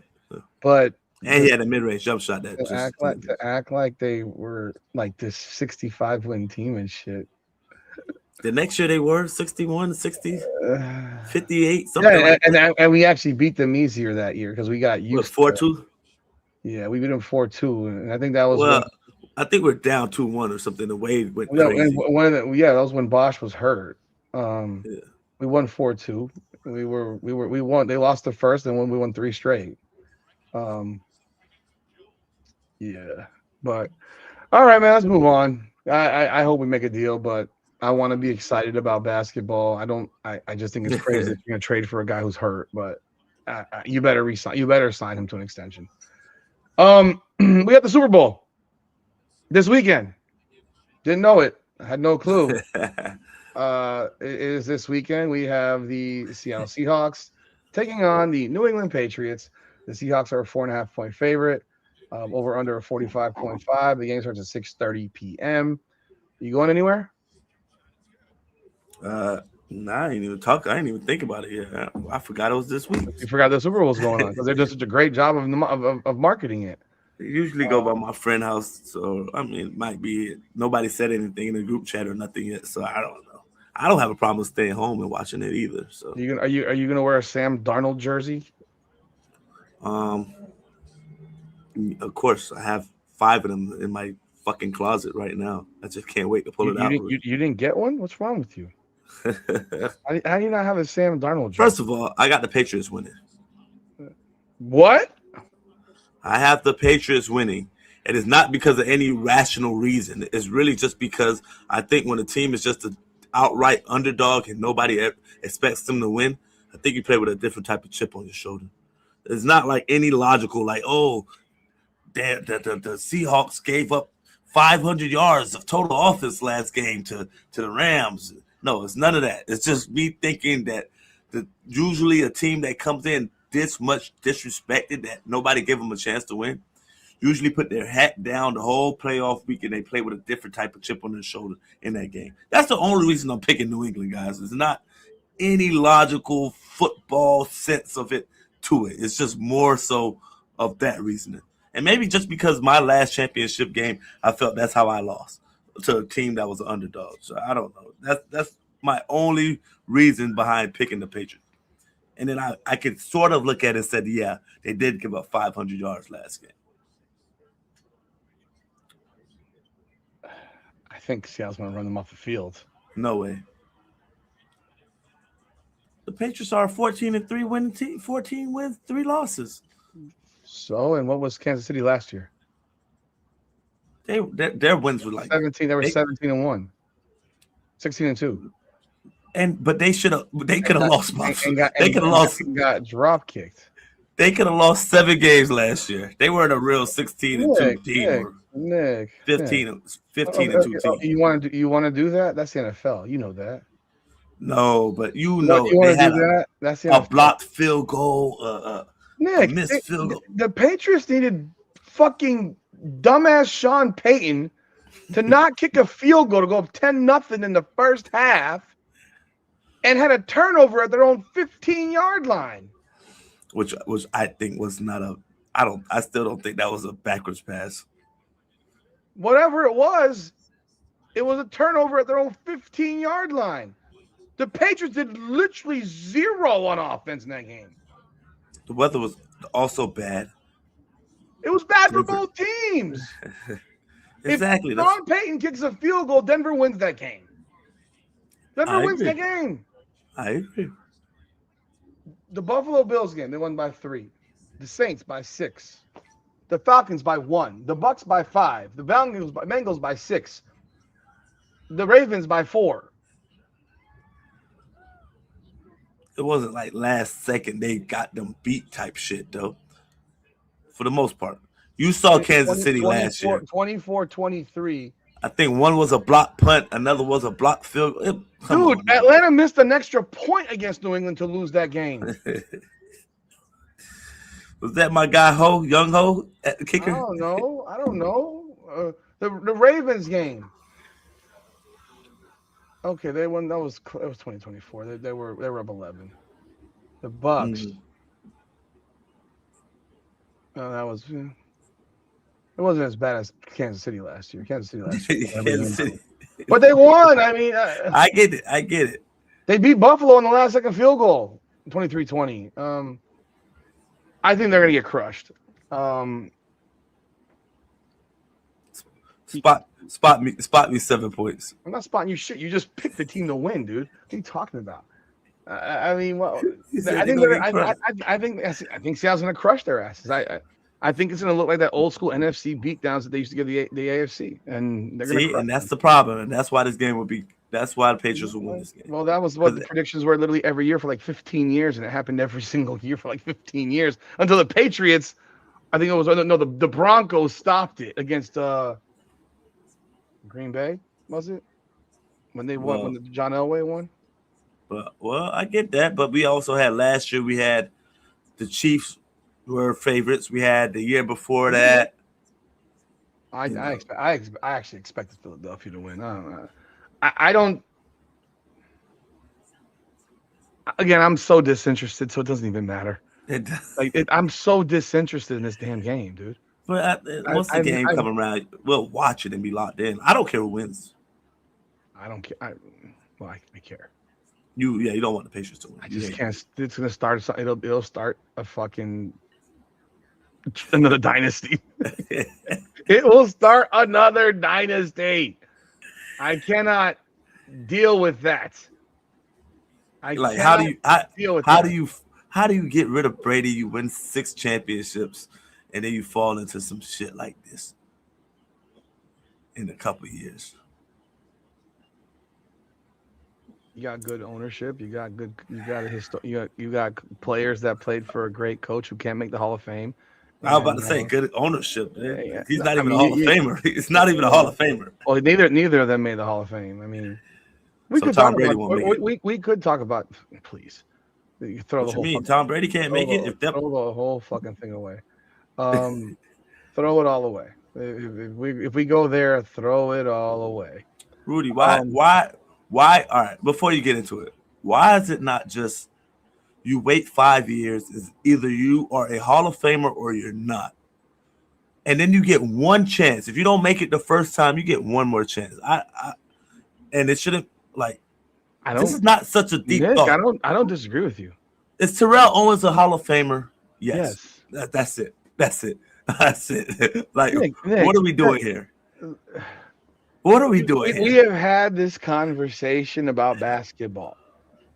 The Hall of Fame, when I grew up, was the elite players in the history of the sport. It should be like joining the Skulls and Bones up in Yale. If you're not a billionaire or with $500 million, you are not going to be in the Skulls and Bones or the Skulls or the movie The Skulls. Mm-hmm. You're not going to go to that private island. You're not going to cross over and have a Lamborghini parked waiting for you. You're not going to have all the chicks waiting in that house for you. You don't get those perks. You are either one of the greatest of all time or you in a Hall of Famer. That's why shit like Dennis Rodman, Ben Wallace, Manu Ginobili, these guys in the Hall of Fame are good players. They're good role players. Hall of Fame, they are not. No. If Manu Ginobili is in the Hall of Fame, how the freaking hell is Glenn Rice not in the Hall of Fame? Yeah, he had a better career. He was a number one option for a good chunk of his career. He was a multi-time All-Star. He averaged over 20 points a game for like 7 straight years. Had a 26-plus point per game in Charlotte. He won a championship as a third option to Shaq and Kobe in LA. But you got Manu Ginobili, who's 13-3, and Glenn Rice is 18-plus, 5-3. Like, what are we talking about?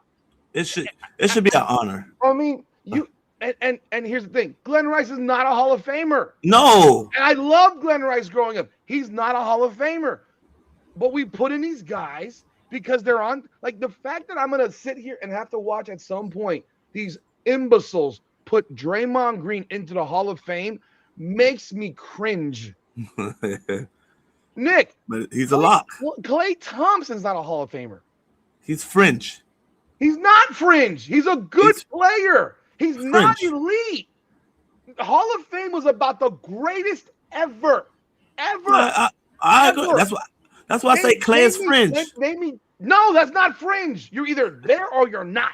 Fringe. That's why I say it's fringe. He ain't fringe. You got to say, No, I don't have to do that. No, I do not have to do that. I do not have to do that at all. I shouldn't have to think about it. Because I don't think his second to Steph is Scottie Steph second to Jordan. Not even close. Close. And we also saw Scottie carry the Bulls to 55 wins after you lost Jordan. How about Kobe second to Shaq? Yeah, exactly. There's levels. Come on, man. There's levels. This is not like no. We have destroyed and desecrated the Hall of Fame in pretty much every sport except football today. Football's already been there, and baseball's on the way because baseball won't induct Hall of Famers because they get these holier than thou baseball writers who keep out Barry Bonds, Roger Clemens, A-Rod, Palmeiro, but they put in Carlos Beltran, who was part of the cheating Houston Astros in 2017. What? Yeah, I get it. We keep Manny Ramirez out because he was on steroids, but we put David Ortiz in, and he was on steroids too. Yeah. Like we have, but in football and basketball is basketball is a sham because you got minor league basketball players in the Hall of Fame. At least in the NFL, for the most part, there are elite players for the most part. Like most of them are like top players. Most of them. Less likely than the NFL. I mean, the NBA. The greatest thing I heard was when I heard that Eli Manning didn't make the Hall of Fame. He's not a Hall of Famer. But he will get in. He didn't get in this year? No, but he will. He shouldn't.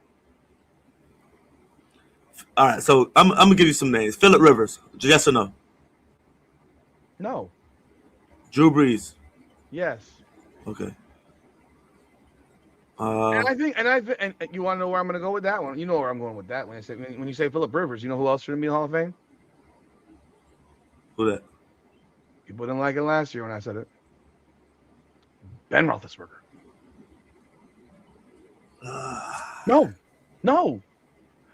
He was never the best. He was never even among the best. He was your word of fringe, really. He was on that edge. He was never a consistent top 5 guy at his position. Like, if I look at the quarterbacks right now, who are the quarterbacks? Ben got 1 or 2 Super Bowls. 2, right? He has 2, but I don't care. His first Super Bowl, he sucked. So does Dan Marino not get in the Hall of Fame because he doesn't have a Super Bowl? No, I'm just checking. But That's my problem also. We now base greatness on if you won a championship, but if your team wasn't good enough, is Barry Sanders not the greatest running back ever? Is Barry Sanders not the greatest running back you've ever seen? Is Caitlin Clark not a top 3 college basketball player of all time? She's the greatest I've ever seen in college. basketball. No, she didn't win a championship. Motherfucker, she didn't have All-Americans on her roster. She have 11 All-Americans on her team like everyone else does. She could have easily went to UConn or South Carolina. She played with Little Sisters of the Poor. Like, please. So no, I don't live in that. If you won a championship, Eli Manning had 2 great lucky games with 2 catches that will go down in Super Bowl history. One across the helmet and one the one against whoever the hell the other team was, against the Patriots both times. I don't want to hear it. I'm pulling this crap up because Ben Roethlisberger. He's numbers are fake. These numbers today are fake. They're fugazi shit. They're all fluffed. The way the game is played has fluffed up offensive numbers to the point where it's embarrassing. Here, Terrell Owens calls Hall of Fame process broken after Belichick and Kraft snubs. How is an owner of a team that's won 6 Super Bowls in 20 years not in the Hall of Fame? Because he got a happy ending in a massage parlor in Port St. Lucie? Is that what we're doing? Because of Nick, Deflategate. Does the ball make a fucking difference? You play that one. No. That one is stupid. That one is ridiculous. Because there are people that underinflate it, and there are people that overinflate it. Yeah, Aaron Rodgers overinflated his football above the amount. That one is admitted it. That one is dumb. And Willie McGinnis said when they pulled the balls out, that game with the Colts was pretty close. Yeah. When they put the new ones in, we kicked their ass in the second half. Yeah. So what you're saying is it meant literally nothing. The balls recording the practice, the Jets, Spygate. Nick, I thought that's what people did. Like I thought when I was in high school, we went to other teams' games when we could. Coaches went to go watch them play. Yeah, but they're saying Spygate was like practice and shit like that. Who cares? Right? And I say if you ain't cheating, you ain't trying. Everybody's doing it. Thank you. Everybody's doing it. But the only thing and we played. So when I played for Winnipeg and we go play Calgary, and our coaches be like, hey, when we go and practice at their facility like the day before and we do walkthroughs, we don't show too much because they're like, hey, Oh, we do fake shit because they have people. They're known to have people up there in the press boxes, like peeking and trying to get information from us. And those type of things. Of course, that thing goes around all day long. Like I from what I heard about it, it's more to it that got like eviscerated, like they ripped up all the documents on how bad it really was. But everybody's cheating. Everybody's doing it. They got caught. They probably went a little bit too far on it, but I don't know what is too far when you're trying to win. And then after they won more championships after championship after championship. If they were cheating so goddamn much, shouldn't they have won every ring for like 15 years? Yeah.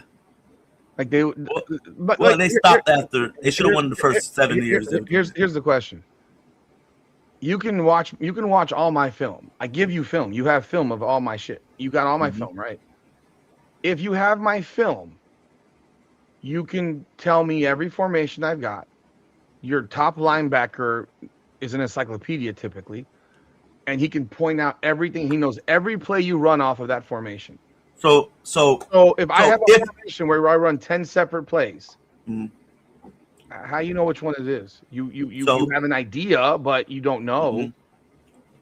I mean, and then you got those top plays. You're like, okay, we game plan for these plays. But Rudy, if they're like at the practice, they're recording practices and shit like that, and like you got those plays that you were gonna hit on this week. That's not our normal shit because every week you change up and you filter it up and you tweak plays just a little bit. It's all the bases of the same thing, but you might have that one play that might be off base. It's a trick play or this and that. So if they're getting those little nuggets, I can understand it. But like I said, I might need to go and dive deeper into this before I speak you're intellectually on it. You're running all this shit in a walkthrough? Yeah. In a walkthrough. Yeah. We never did anything in walkthroughs when I was in high school. We literally walked through. We didn't do shit. They were fucking dumb. It was like, why are we even here? Yeah. We could have done that in the damn gym. We didn't have to put pads on for that. We used to do walkthroughs at the hotels. I don't care about this shit. Like, we clear out the ballroom, put chairs in there, and then we do walkthroughs like that. All I'm saying is, like, if you're telling me that you run 10 plays off of one formation, you have no idea which play I'm fucking running. You hope. You hope. You read a key, but you don't know. You don't know. So it's like, bro, if when you're in practice, can you hear me? Oh, you muted yourself. When you're in practice, and I remember when we would be in practice, coach would just call the play out loud. My defense knows exactly what we're running. Yeah. It doesn't matter. If I execute it, you're dead. It doesn't matter. But if I know what you're gonna do, I'm cheating. I'm cheating the play. Cheating the play. Really. You can cheat it, and I'm still gonna run it. And if I block you, you're gonna avoid the block. Yeah, because I'm gonna get there before I know it's coming here. I'm getting there. So I can see that part. How are you gonna get there? I'm coming through. What are you talking about? I know. Where are you coming through from? So you mean as a cornerback, you're just gonna blitz? Well, if I know you're gonna run the ball to a certain area, what if I just tell the quarterback now in his ear hole, like, no, we're doing this? Yeah, then I'm fucked. Then you're fucked. So that's why you gotta play honest, regardless. And it's just we would know the play, and I mean, you saw. Remember the Titans? They ran the one play, and then he misses the block, and then next they ran the same damn play. It's like, Coach said I got 3 plays. I'm running the same damn play, and I never understood why coaches. Some coaches, like I said, I always say coaches are so fucking smart that they're dumb. Like, I never understood why coaches don't run the same plays. Like, until you stop it, I'm running the same shit. Yes, and then I run a little. I have I have something off of that play that kind of have your mind fucked up. You get lured to sleep by it. But some coaches, like, I knew a coach in CFL, like, he never ran the same play. All 70 plays, he never repeated the same. That's crazy. He just never did it. That's crazy. He never repeated the same. Did you guys play. win? Did you guys win? Well, yeah, we beat them. But What team was that? it was Edmonton. You were I actually played for that coach because I played for that coach in Edmonton. Oh, okay. And then when I went to Winnipeg, he was there like the first year, but never ran the same place. And then he got to Montreal. He run the same place there. He like that's all the same kind of floor, the same plays. But it was known that he like the offensive players like after meeting like we don't run the same place ever. Like he has 75. We have 120 plays in, and we're gonna run 75 of those, but they won't be the same. I'd be like, okay, that's crazy. That's absurd. That's ridiculous. That's ridiculous. I mean, so I just again we're going back to this Hall of Fame conversation. Like right now, I'm looking at what they're saying here on NFL.com. They're saying the locks are Drew Brees and Larry Fitzgerald. No argument. No arguments. Also pencil in Luke Kuechly, Terrell Suggs, Jason Witten. Argument. I have an argument. With who? Kuechly. But what about Frank Gore and Eli Manning? This is what they say about Frank Gore. The ex-49ers, Dolphins, 49ers, Colts, Dolphins. The ex-running back is interesting because he had an exceptionally long career at 16 seasons and put up impressive numbers, 3,735 rushing attempts for 16,000 rushing yards, both third all-time. But he was also overshadowed by contemporaries like Adrian Peterson and Chris Johnson. Chris Johnson had 2 years. Man. Chris Johnson had 1 or 2 good years. Like, what are we talking about? This is what's being written on NFL.com. But you got to, all right, so really look at Frank Gore numbers, though. They're like 1,100 yard seasons, 1,000, 1,100, 1,200, 850, 1,100. His second year, 1,695. Yeah, that was the 1 year. 11, and the rest of them 36, but he's averaging 5 a carry, 4.5 to 5 a carry. I'm guessing the 2008 and 2009 year he only played 14 games. Yeah, and in 2010 he played 11 games and had 853. Yeah. So this guy ran for 1,000 yards 9 times in 12 years. Chris Johnson ran for 1,000 yards 1, 2, 3, 4, 5, 6 times in 10 years. Chris Johnson's second best year was his second year. He never got close to that again. So they're going off 1 season. Adrian Peterson was that dude. Adrian Peterson should be in the Hall of Fame. I mean, I'm not arguing that. We're not having that debate. But Frank Gore still has better career numbers. Frank Gore don't have enough touchdowns either. 81. Touchdown. I'm just saying 81. Are we really basing the guy's success on how many touchdowns he rushed? No, I think Frank Gore, but if we got to say about a player, I'm not saying about Frank Gore. I'm not saying that about Frank Gore at all. He's third all time in rushing. Same shit as Terrell Owens. Third all time in receiving. You went by a seat. No, it's not. Third all time in rushing.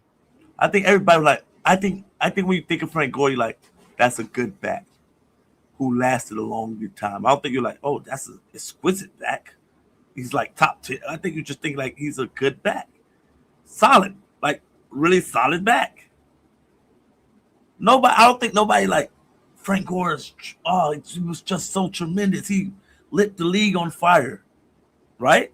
So like how you talk about who you just brought up, Ginobili and players like that. I think Frank Gore would be a Ginobili. Shut the fuck up.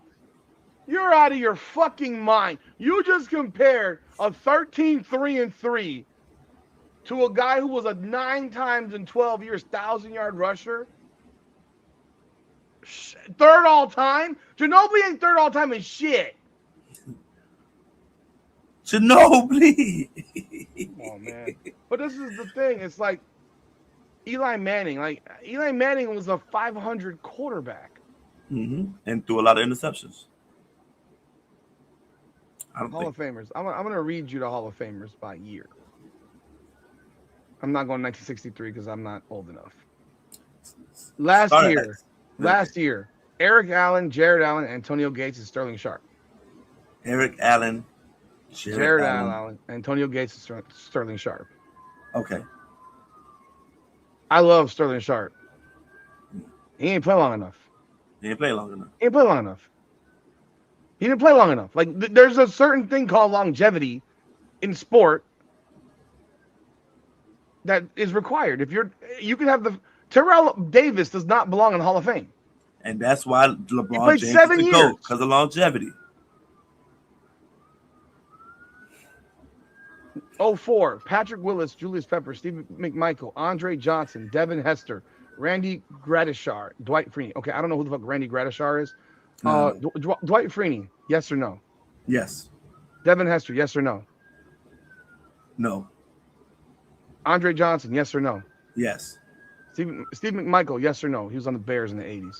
I can't speak on that one. Julius Peppers, yes or no? Yes. Patrick Willis, yes or no? Yes.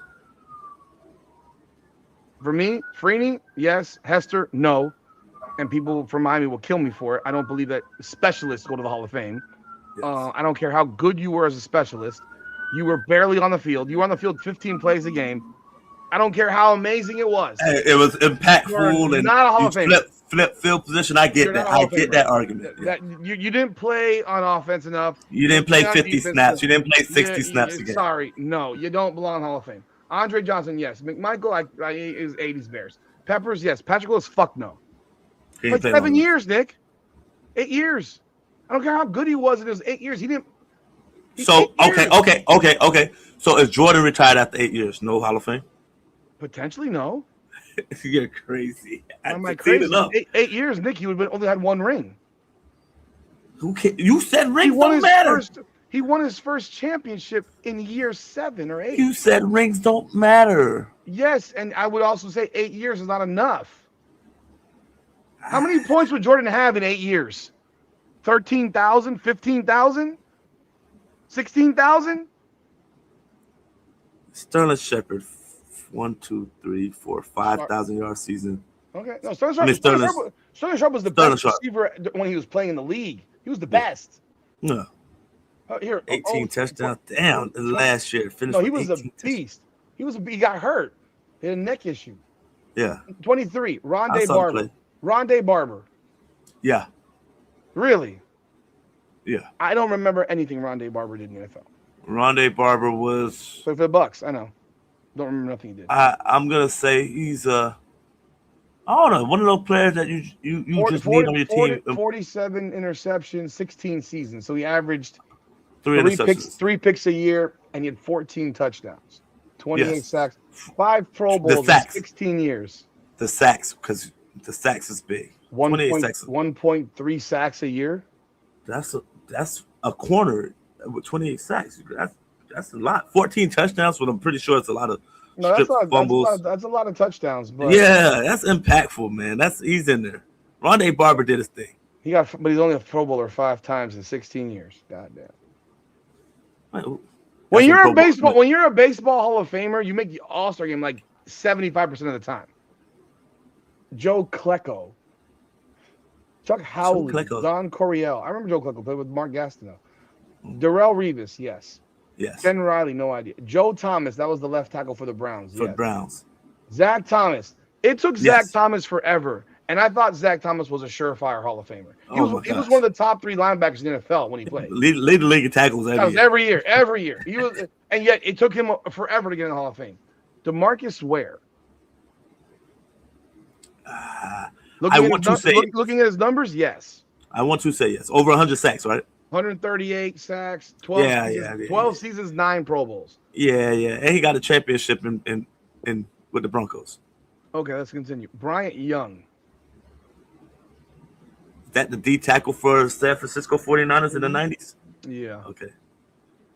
I didn't watch the trenches like that to know how impactful Bryant Young was back then. I knew of him. Obviously, I knew of him. He had 89.5 sacks in 14 years from a D tackle. From a D tackle, that's good. That's amazing. But I have to look it up to know it. Dick Vermeil, Richard Seymour. I think he gets the Super Bowl. Gets that New England Patriot treatment. Super Bowl, yeah. Because he had 57 sacks in his career. And then he went to the Raiders, and then his career went to shit. Right? Sam Mills. Leroy, he was a guy who was a tackling machine with the Saints and the Panthers. Leroy Butler. I'm gonna read the names. Leroy Butler. Leroy Butler, safety, Green Bay Green Bay. Packers, Tony Baselli, tackle for the tackle. Jaguars. Yeah. Um, John Lynch. I think that's just a white guy that made plays. You're like, oh, we have a white guy who can make plays that's in the secondary. Give it to him. I always thought he was good. I never thought he was great. Yeah. I think it was more because he was a white guy in the secondary. Nick, in 2020, they had a class that had 1, 2, 3, 4, 5, 6, 7, 8, 9. They had like 20 guys going to Hall of Fame. Yeah. I mean, you guys you've never heard of. This is probably a combination of the 19 class, I guess, because no, it's not. COVID. It's 2020. Isaac Bruce, Steve Atwater, Bill Cowher, Edgerrin James. Yeah. So you say Edgerrin James, yes, but you're thinking about Frank Gore? You don't think Edgerrin James was more splashful, more impactful because he also caught the ball out the backfield and No, I'm asking a question. I think Edgerrin James was fantastic. I think it was spectacular. I got him up there. He was fantastic. I got him up there with damn. He's still over 4,000 yards less than Frank Gore. Curtis Martin type players. And he's still 4,000 yards less than Frank Gore. Frank Gore did it for 29 years. He played football. No, he didn't. He played 16 years. Jesus Christ. And the last few, he barely did anything. He was still getting 800, 900 yards, 1,000 yards. Well, Edgerrin James couldn't keep on. What is that? So what does that say about his durability? Or maybe he just didn't want to play that long. That's his choice. No, he did go to Arizona. Oh, damn. He went to Arizona. Okay, Ed Reed, Kevin Mawai, Ty Law, Tony Gonzalez, Champ Bailey. Okay, now before that, we're Brian Urlacher, Terrell Owens, Randy Moss, Ray Lewis, Brian Dawkins, Kurt Warner, LaDainian Tomlinson, Jason Taylor, Terrell Davis. He should not be in the Hall of Fame. Morton Anderson, the kicker. He should not be in the Hall of Fame. I'm gonna fuck. LaDainian Tomlinson is a no doubter. No doubt. Kurt Warner, I don't think he's in the Hall of Fame. Kurt Warner. No. I'm trying to. Rudy, give me a second here. No. Hall of Good. He had 1 or 2 great years, and then he was just good. And they fell off, and then he came back with the run with the Cardinals. Because he even went to the Giants, and that's when Eli Manning took over. No, or he went to the Pro Bowl 1/3 of his career. He had 32,000 passing yards. We're literally putting a guy in the Hall of Fame because of the fucking first year. I mean, Kurt. He did start playing at like fucking 40. I don't care. 27, 28. He got 2 4,000. He got 3 4,000 passing yard seasons. 3. So he had them first 3 years in St. Louis. Then he got hurt. And then he got hurt, and then he fell off, and then he had that one great year in Arizona. Yeah, Kurt Warner's not a Hall of Famer. Oh, not a Hall of Famer at all. But they put him in there because his story is sweet. Yeah. Tony Dungy, Brett Favre, Kevin Green, Marvin Harrison, Orlando Pace, Jerome Bettis, Tim Brown, Charles Haley, Junior Seau, Will Shields. I'm reading guys that you know the names of, and some of these old guys I don't know them. Aeneas Williams, Michael Strahan, Andre Reed. If Andre Reed's in the Pro Bowl, I remember what he would do to us as a Dolphin fan. If he's in the Pro Bowl, I mean in the Hall of Fame. I'm gonna check real quick before. Let me go look at Andre Reed. He was amazing. He was amazing. 13,000. No, I'm looking at somebody else. 1, 2, I would literally. He only had 4,000 yard seasons. I would literally argue for Mark Clayton, who had 5,000 yard seasons, and he's not in the Hall of Fame. Yeah, I give you that. And that's where it's like. He had 4,000 yard seasons in how many? In 16 years. And he had 1, 2, 3 years and 900. And Mark Clayton had a 1389, 1150, 1129, 1011, 1053. And he had one for 996. He had a year with 18 touchdowns receiving in 84, 14 touchdowns in 88, led the league. in touchdowns twice. But he's not in the Hall of Fame. If you're, Warren Sapp, Jonathan Ogden, Chris Carter, Larry Allen, Willie Rove, Curtis Martin, Cortez Kennedy, Chris Dolman, Shannon Sharp, Dion, Marshall Falk, Richard Dent, Emmett Smith, Jerry Rice, John Randall, Ricky Jackson, that's a class. Rod Woodson, Derek Thomas, Bruce Smith, Randall McDaniel, Bob Hayes, Andre Tippett, Mark Monk, Daryl Green, Thurman Thomas, Bruce Matthews, Michael Irvin, Reggie White, Warren Moon, Troy Aikman, Steve Young, Dan Marino. They're pretty solid. It's not like it's more solid. It's more solid than the NBA. That's for sure. 100%. Because it's not an NBA. It's not an NBA Hall of Fame. It's a fucking basketball Hall of Fame. Yeah, it's a world Hall of Fame. But they have a women's Hall of Fame as well. They don't have a men's Hall of Fame. So there's women that are in the men's in the basketball Hall of Fame and also in the women's basketball Hall of Fame. Wow, that's an asshole comment there. Jesus Christ. Come on now. Come on, man. What an asshole comment there, dude. Jesus. Lord. Come on. He's from Miami. He went to South Miami High School. DT? Derek Thomas. Yeah, went to Alabama, but he went to South Miami. We hope. Rudy, we would prefer John Morant, but we hope we'll take Giannis.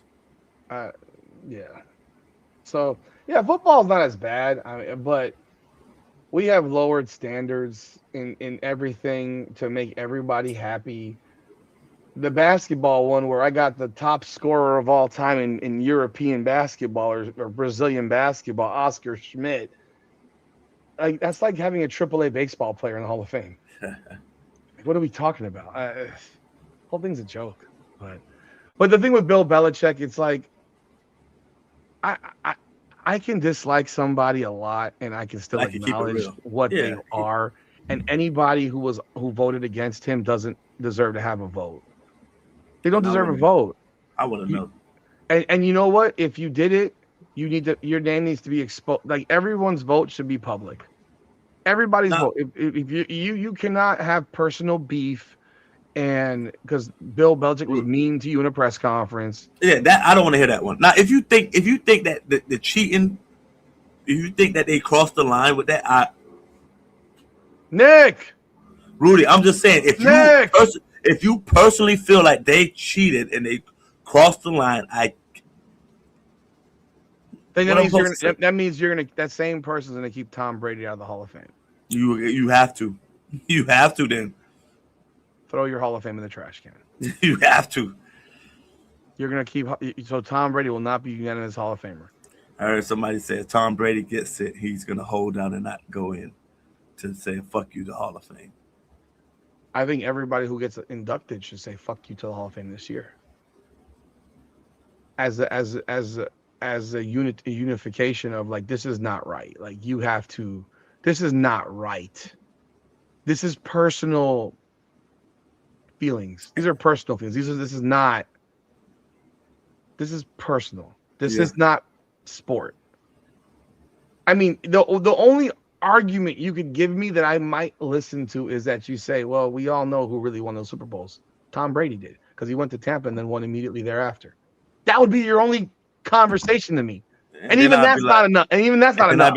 And then I'll be like, yeah, Tom Brady was a role player his first 3 championships. Which he wasn't, but okay. He was a role player. He's not a role player, Nick. All right, let me use word. Rudy, quarterback. He's a role player as a quarterback. Was Trent Dilfer not a role player? Was Brad Johnson not a role player? You just compared Trent Dilfer to Tom Brady. Even in his first year, he was not Trent Dilfer. He never threw for 4,000 yards until probably like his 5, 6, 7 yards. I'm just saying, he drove them down the field to get in position to win the Super Bowl. The defense carried him.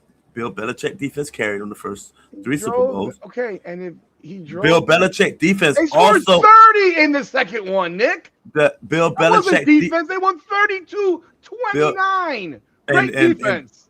And Bill Belichick defense also kept the St. Louis Rams to 3 points. Bill Belichick defense. You got one. Also kept the New York Giants to 17 points. They kept them to 20 points the other year. Bill, you got one. You got one. No. Bill Belichick cost them a Super Bowl, if you want to be honest. You did cost him a Super Bowl. When he benched fucking the cornerback. Yeah. With no logical reason. He had a personal beef. But, man, won 6 Super Bowls. I mean, and 2 as a defensive coordinator. That is the judging of a coach. Is how many that is the one spot in which you're judging winning. The coach. Well, the Tuck rule is not on. That has nothing to do with Bill Belichick. That was a rule that the NFL fucked up. Where he put the ball in, and I mean, he threw it and blocked him back in. Marshawn not getting the ball. That has nothing to do with Bill Belichick. I knew the Bill Belichick. Nothing. They made a pick. Kyle Shanahan. That has nothing to do with Bill Belichick. Somebody threw for 550 yards against Philadelphia and lost. And lost because of that great Bill Belichick defense. I think it's bullshit. I don't like Bill Belichick, and I think it's bullshit, and I'm not a fan of Robert Kraft. So, I think people need to have their votes exposed. If they don't expose them, then they're gonna keep on having personal feelings. Keep guys. I think the guys' votes in baseball should be exposed. I don't know if those are public or not, but they should be exposed too because there was a thing that Dan Le Batard brought up. He said, if you remove Barry Bonds, of course, 7 MVP seasons, he would still have almost 500 homers and like almost 400 stolen bases. And how many people have? And that'd be the only person who's ever done that. If you took away his 7 MVP seasons, this guy had over 500 homers before he ever stuck a needle in his arm or whatever, put some cream on his body. I don't know. Yeah, he never and everybody was on the shit. Yeah, during that time, everybody was juicing in the 90s. Everybody. Yeah, early 2000s, they were all juicing. But he was mean to the media. Mm-hmm. Stupid. Yeah. The media be like, "Hey, we're gonna get you back. You think you're just gonna be out there doing what the fuck you want to do? You cannot talk to us and be mean to us. We gotta vote for you later on." It's bullshit. It's all stupid, man. It's stupid. But the basketball is by far the worst. Like I have no respect for it. Like I have no respect for that Hall of Fame. When they put Ben Wallace in the Hall of Fame before Chauncey Billups, I fucking laughed. I can't wait till Draymond gets in and you're pissed the fuck off. Bro, at least make him wait a little bit. At least make him wait until he's like 65. Bit. Like make him like suffer for 9 years before he gets to his last ballot. Because the amount of players who should be in a Hall of Fame ahead of Draymond Green. Marcus Aldridge. Dude, I can name you 500 players that could be in the Hall of Fame. Should be in the Hall of Fame for Draymond Green. 500. Everybody on fucking Kenyon Martin's list. Everybody on his list. Rory Sparrow, Kevin Edwards, Harold Miner, Earl Barron, Alan Ogg, Ronnie Cycli, Grant Long, Sylvester Gray, John Koncak, Kevin Willis, Mookie Blaylock. Cut it out. Steve Smith, Glenn Rice. I mean, John Starks. Oh my God. Chris Childs, Gabe Vincent, Brandon Podziemski, Brandon Jennings, Nick Young, Gilbert Arenas, Kenyon Martin, Rashad McCants. I'm sorry, that man does not belong in Ross. What do you say? Ross showed the Starovich. Darko Milicic, Big Country, Bryant Reed. Dario Saric. I mean, Ron Harper Damn. was the poor man's Jordan with the Cleveland Cavaliers. If people remember that. Oh, Mark Price is Mark Price in the Hall of Fame? I'm he was sure. an elite point guard when he played in the NBA. Sure. I'm pretty sure he is. Everybody's in the Hall of Fame. You have no idea, bro. You have no fucking idea. Everybody's in there. He's too white. He's too white. So John Stockton's white? Yeah, he wasn't. I mean, he wasn't the all-time assist leader. Boris Diaw. Awesome. I mean, like Draymond Green. I can literally name 500 players. I would definitely take Boris Diaw over Draymond Green. Prime Boris Diaw. He can play. Shit. Mario Chalmers, I would put in over Draymond. Hey, I think Boris Diaw, big ass, was giving us problems in the finals. Michael Beasley, Willie Burton. I will never jump on the Draymond Green train ever. I've never seen mediocrity praised so much. It's not right. We have made the whole thing a joke. I'm going to put Zach Peacock in the Hall of Fame, Albert Abrahams, Denzel Rankin, Amir Celestin, Antonio Hester. Leave my high school teammates alone. Man. I'm putting them in the Hall of Fame. I'm not putting you in. Shit, you ain't asked for it. God damn. I mean, I'm putting in high school. You could put in Cam Boozer now ahead of Draymond Green. You put those people in before me, Rudy. Cooper Flagg. Well, you just said I was trying in high school. I'm putting everybody. If Draymond Green makes the Hall of Fame, everybody should be in the Hall of Fame. Everybody should be in the Hall of Fame. Well, everybody's going to be in there because he'll get in. That's the problem. Because imbeciles like these stupid morning talk shows value only championships as far as the criteria for being in the Hall of Fame. That's the criteria now, Nick. There's no criteria in NBA. Yeah. How much rings you want? How many rings? If you didn't win rings, we may have a problem. Yep. We may have a problem. Like right now, you remember Al Jefferson? Yeah. Go look at Al Jefferson's numbers. I know what Al Jefferson's numbers are. 20 and 10 every year. You think Al Jefferson's ever going to make the Hall of Fame? No. He'll be forgotten about. Al Jefferson's career 15-7, 8.4 on 50% shooting. But in his prime, he was about 20. In his prime, he's 16-11, 21-11, 23-11, 17-9, 18.6-10, 19-10, 18-9, 22-11, and this guy won't sniff the Hall of Fame. Al Jefferson, he get that ball. He was a monster. He would get the ball on the blocks. You can't do nothing with it. He was a monster. Hell, another one. Here's another one. High release. Here's another one. High release. I'll read this one to you. Another one. Here's another guy. Zach Randolph. Oh, man. Career 16-6-9 on 47% shooting. Oh, man. Zach is 20 and 10 in his prime. 20-11, 19-10, 18-8, 24-10, 18-10, 21-10, 21-13, 21-12, 20-12, 15-11, 17-10, 16-11. That's and he won't sniff the Hall of Fame, Nick. He can play lefty. But we're gonna put in Draymond Green above this guy. Lefty can't get off the ground. Willis. I mentioned Kevin Willis. Kevin Willis. Early years. Kevin Willis, bro, that guy would look like he was yoked on steroids. Kevin Willis' career, 12-8, 49% from the field. But Kevin Willis early on, 16-10, 11, 18-16, Nick. Damn. 18 and 13. 18 and 16? 18. Well, specifically 18.3 and 15.5.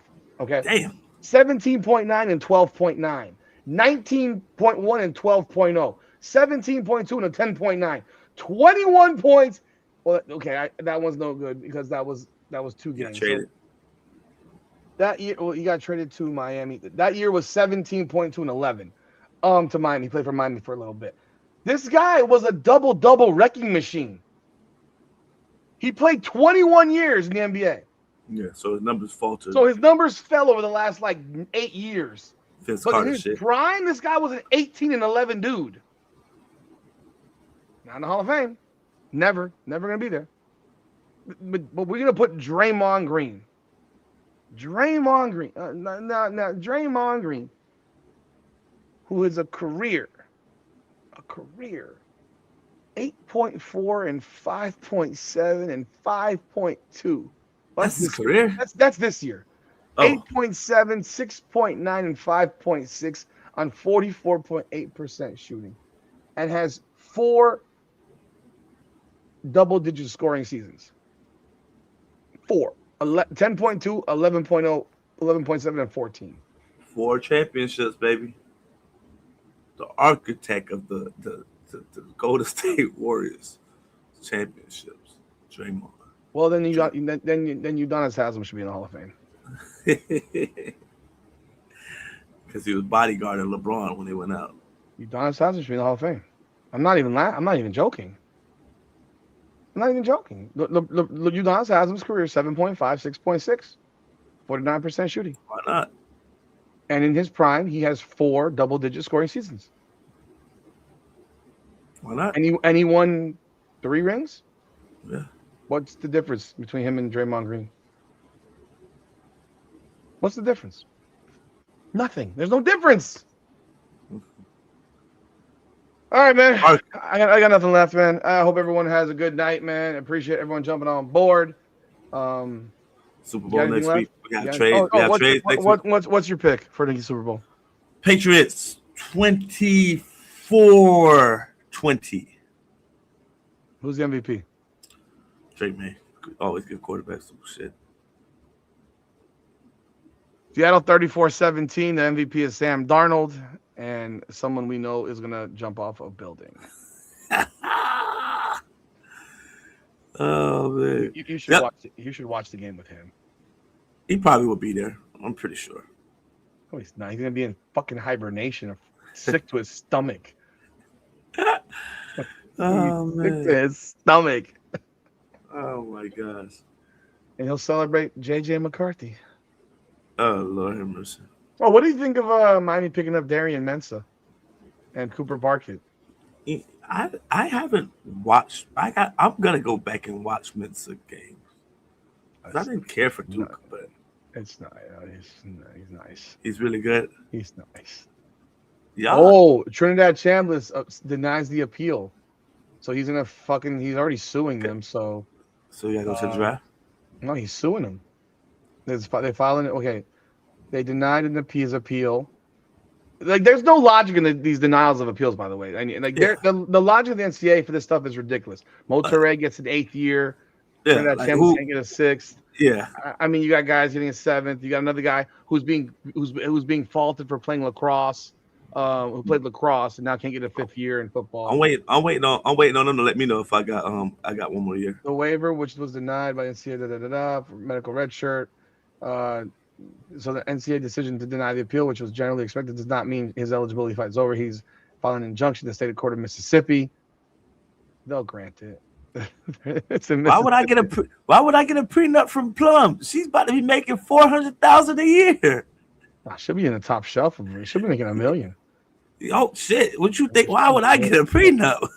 The decision in state court will loom large over the 2026 college football season, as he's one of the faces of the sport if eligible. Millions of dollars at stake. Players don't even want to go to the NFL. Nah, man, he wants to play college football, man. He only played 1 year of Division I football. He played at Ferris State, man. And he wants to play real Ferris football. Wheel State. But how you feel real good about Mensah? No, he's got a rocket. He got a rocket launcher. Did y'all bring in any old linemen? They brought in a lineman from Georgia. They brought in a lineman. The one that they brought in that's interesting is they brought this kid in from East Tennessee State. He's Division I AA, but when he was coming out of high school, he had a truckload of Division I offers, including Miami. And he actually went to UCF, which was surprising. And he was an all-conference in his school. I've learned the one thing I'm not going to question Marcus Ball is O-line. He sees his offensive line. He was that guy. He knows what he's looking for. This guy could be one of those. He squats like 600 pounds. So he's got pretty strong legs and a strong base, I'd say. I don't know. Unless that's the normal squat number for people now. I'm not sure. I doubt that. You squat 600 pounds? How many guys squatted 600 pounds in Calgary or Winnipeg or Edmonton? That's a lot of weight, man. That's a lot of weight. A lot of weight. So he's a guard. He's obviously a guard. He's about 6'4", 6'5", 330, 320, 315 to 330. They're not going to be as big as they were last year. Do I think they're going to be as good as they were last year on the offensive line? No, but I think they're going to be good. That cream puff ass schedule, y'all don't need to be. The schedule's trash. You can't lose. You can't lose the game. The schedule's trash. The schedule's trash. This is also the problem. And we can harp on this for a second. The schedule is a problem but this also goes back to how they rank these teams coming out of to start the season. That's another thing. It's like you've already created. It's like you're already starting 15th in the poll in a race, like because they're going to rank 10 dudes in the SEC in the top 25. Because you never know, a team could come out of nowhere and be really fucking good. So what happens if Clemson's 5-0 after 5? I'm sorry, 4-0 after 4 games. Yeah, that's true. You can't even on paper it looks. But I'm asking that question for a reason. What if they're 4-0? What if Miami goes to Clemson in week 5 and plays a 4-0 Clemson? That should be a top 10 game by that time. You think they'll be ranked top 10? Yeah, if they're 4-0, they'll be around 15. You think Clemson will be ranked in the top 10? It depends. What's their first game? After going 7-6, you think they'll be ranked in the top 10? 15 for sure. I think they'll still get that Clemson. They've still got the Clemson. It's not Tropicana juice like they had before, but they still got a little bit of juice to They squeeze. open up. Okay, well they open up at LSU. That's big. Okay. They play Georgia Southern, North Carolina, and Cal. So yeah, let's say they're 3-1. Let's say they're 3-1. They'll be unranked. They'll be unranked. Exactly. That's the point. They could be 3-1, lose to at LSU, and be unranked. But you're gonna see Missouri ranked. You're gonna see Tennessee ranked. You're going to see all these sub-level SEC schools ranked, and then they'll beat each other, and what's going to happen? They just flip-flop. Best conference in the world. And they're just going to flip-flop all year. So that's the problem, is it's a nonstop shit show with those initial rankings. And, I mean, the best thing that could happen to Miami is that Clemson goes like 10-2. Hell, really, 11-1. Lose to Miami. They have to punch LSU in the face too. Yeah, no, 11-1. You lose to Miami. That's Miami's best case scenario. Is Clemson win at Clemson and they went 11-1 and lost to you. It just takes so much more for these ACC teams to get ranked because they start off the year 15th in the poll position. Like there's only 2 teams that are expected to be ranked in the ACC in the top 25. After you had an ACC team play for the national championship? The narrative of SMU and Louisville remains absurd. They were not bad teams. They were good teams. They were not elite teams. They were good teams. Yep. Who did Alabama beat all year? They beat Georgia. Do you think Georgia was elite? No. There's your answer. And what happened? And Alabama loses twice. Loses to Oklahoma at home. Gets blown out by Indiana. Gets blown out by Florida State. I guess that never happened. We all know that never happened. And they're gonna play again to start this season coming up. FSU and Alabama. It's just not right. And Miami's margin. First of all, Miami should go undefeated, but Miami's margin for error is this, whereas the margin for error for these SEC schools is like this. It's way bigger. Miami being ranked number 6 on one poll by some early poll, I think is ridiculous. It's ridiculous. What makes Notre Dame so good next year? Their quarterback? I just brought in a 4,000-yard all-ACC quarterback. Mm-hmm. I just brought in an all ACC wide receiver. I just brought back the number one receiver in the country in catches last year.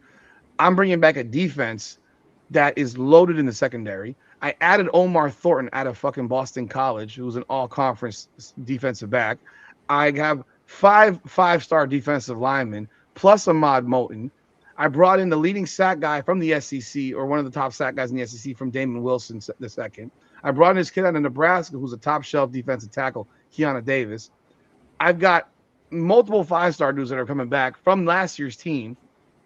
I got my 8th-year, 37-year-old middle linebacker in Mo Toure.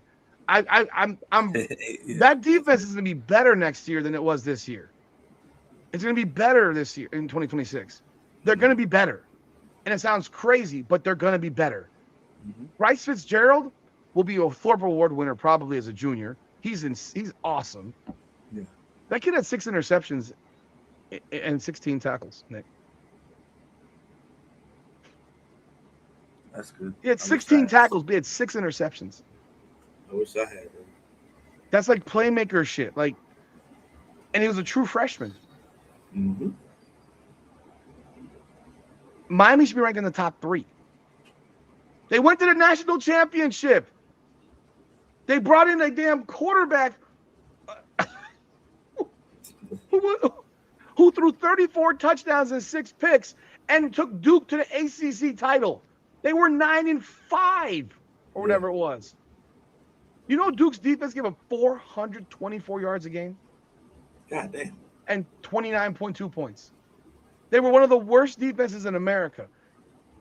Now you got Darian Mensah come play at Miami. The kid is good, man. I mean, and clearly his team probably called Miami, said, "Oh, Sam Levitt said no. Ty Simpson said no. Yo, I'm in." How much? I'm gonna live where? I'm gonna live in a country club. My sister's getting a scholarship to play soccer and an NIL deal. Oh yeah, let's go. I'm bringing my favorite white boy with me, wide receiver. I'm bringing Cooper Kupp with me. I'm bringing Adam Thielen with me, bro. What? Oh, let's go. That's crazy. I'm getting a receiver out of South Carolina who's a deep threat. One out of freaking West Virginia who's a threat. Their receiving room is fucking stacked. It's stacked. And I got baby Jesus. Number 10. He'll be number 1, I think, next year. He'll go back to his heritage jersey. Okay.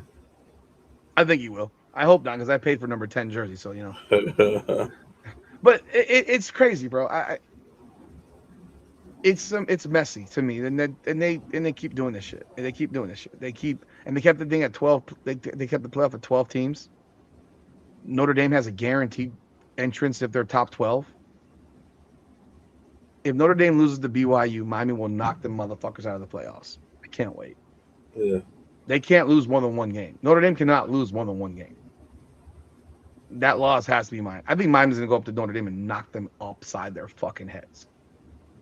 I've not been this confident about a Miami Hurricane team in ages like this. Like it's not this shit about it's not they're back. No, they've arrived. Like this is stuff that you now.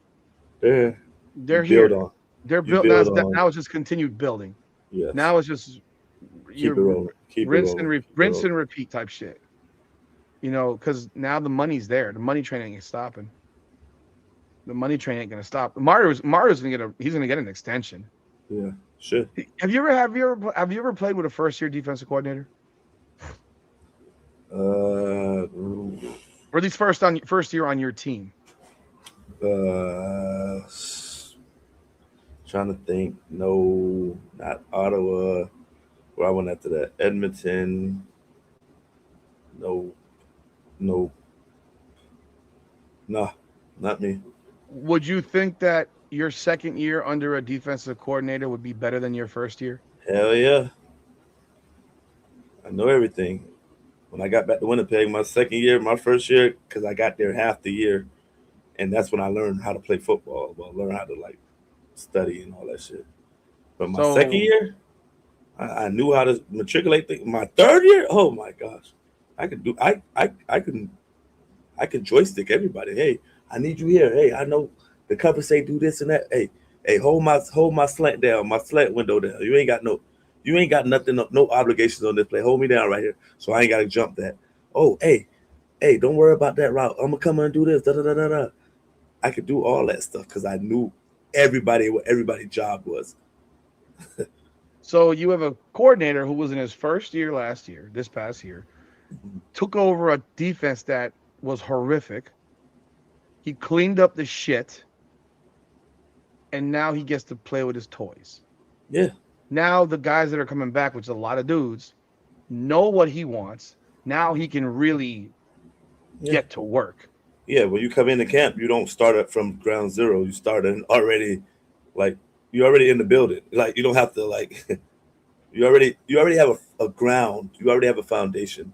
So you're already, like, on the second floor. You might be adding a pool.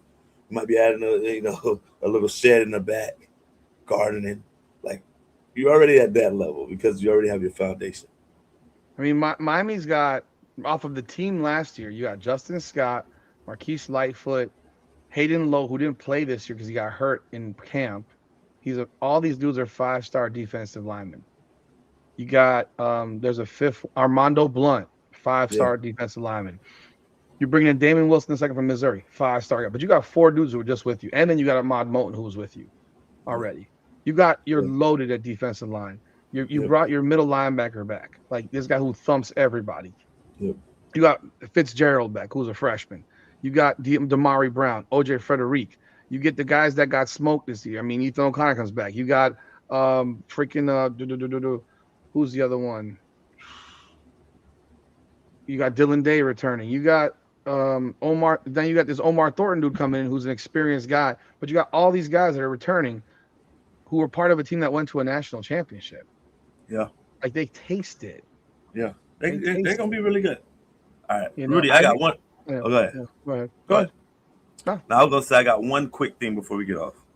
Mhm. Did you hear Dion podcast or the little interview he had when he said, you know where I'm going with this? Where he said, No. all right, he said, I'm not recruiting DBs under 5'11". I'm not even looking their way. Because he said that's not what the NFL scouts are looking for. They want long, lanky guys. Wait, he said what? That's not what the NFL scouts. That's not what they're looking for. That's not the type of guys the NFL is going for. But you said he said I'm not recruiting whom? How big? DBs under 5'11". Yet I have an article right here that says he just went to visit a 5'10" DB. He said if they are, he said they could walk onto his program, and they could play like the slot. And I had a problem with it just because, not because I'm 5'9" and I play DB. It was more so like you're not in a position to say this player is not good enough to come to my school because of this size. If they're a good player, you have to cast your net far and wide right now to get good players into your program because your program is not good enough. You won 16 games and lost 21. Besides that one good year that you won 9 games, you've been terrible. People like, he turned the program around from 1 win. Yeah, they won 4 games and 5 or some shit like that. No, he didn't. 4 and 3. And they're like, do you see them before? Yeah, before they were winning. They were doing the same shit, winning 4 games, 3 games. I'm saying, as a fucking leader of men, you like the best. One of the best DBs in the league is Pons from Indiana, probably a first rounder. Like Projected to go number 15 or 16. Yeah, Kurt Signetti. They're like, oh, but his players was mostly from JMU. Yes, but he didn't have to bring them there to Indiana. And then he's in a tougher conference. He turned it around in 2 years. Because guess what? He went above and beyond in his recruiting and how to build a team. Like I just want to know, did you hear that? And what do you think about? I didn't hear it. Now that you tell me about it, it's not surprising to hear Deion say stupid dumb shit like that. He's a horrible coach. And they're like, but Nick Saban did it. Nick Saban did it. I'm like, yeah, but he was picking from. He's picking from the best 10 players in the nation. He can do that. He can do that. We just talked about Miami Hurricane football a second ago, but no, this was Miami Hurricane Unfiltered was last night, but we did just talk about Miami Hurricanes for about, I don't know, 20 minutes. The why did they announce a trade to the Heat yet? While we've been on here, Who said somebody said something? I don't see it. I don't see the announcement for a trade yet. So I'll wait till they say it. Who said something? Uncle Joey said Thomas going to the Heat until they announced it. I mean, we talked about it for like an hour. So, check out the beginning of the podcast. We talked about it for an hour. That's not surprising. Deion's a bad football coach, bro. He's a bad coach. Like, we need to stop this lie. He's not a good coach. He's not a good coach. He wasn't a good coach at Jackson State. He's not a good coach at Colorado. He didn't do anything at Colorado. He inherited a dumpster. He kicked everyone off the fucking team, and he brought in his own guys. He brought in a group of mercenaries, and if it wasn't his Louis bags, if it wasn't for the fact that his son and Travis Hunter were part of that group, they would have won. They would have been a 2-win team, and he would have doubled his from 1-11 to 2-10, and they only won 4 games. And let's be real, we all know what happened that second year.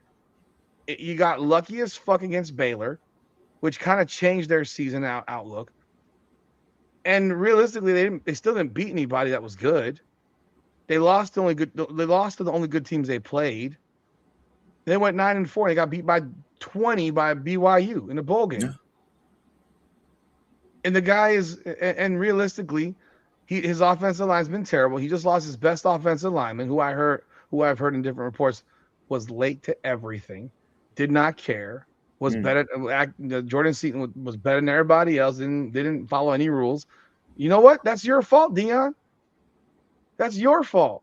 Tell me about the rules you enforced when your son was getting his car booted up for parking illegally at Colorado and then making a hissy fit about it. Like, he made a hissy fit about when Shador's Rolls Royce was getting booted up in the parking lot that he wasn't supposed to park in. Oh, but you make excuses for that behavior. But now it's other players, and then they have this announcement where he has this thing where they're fining college players. Mm-hmm. You can't enforce that; it's unenforceable. And his stupid fucking son recorded it and posted it on social media. Like, are you halfway retarded? Like, this stuff is crazy. You cannot enforce. They're not employees.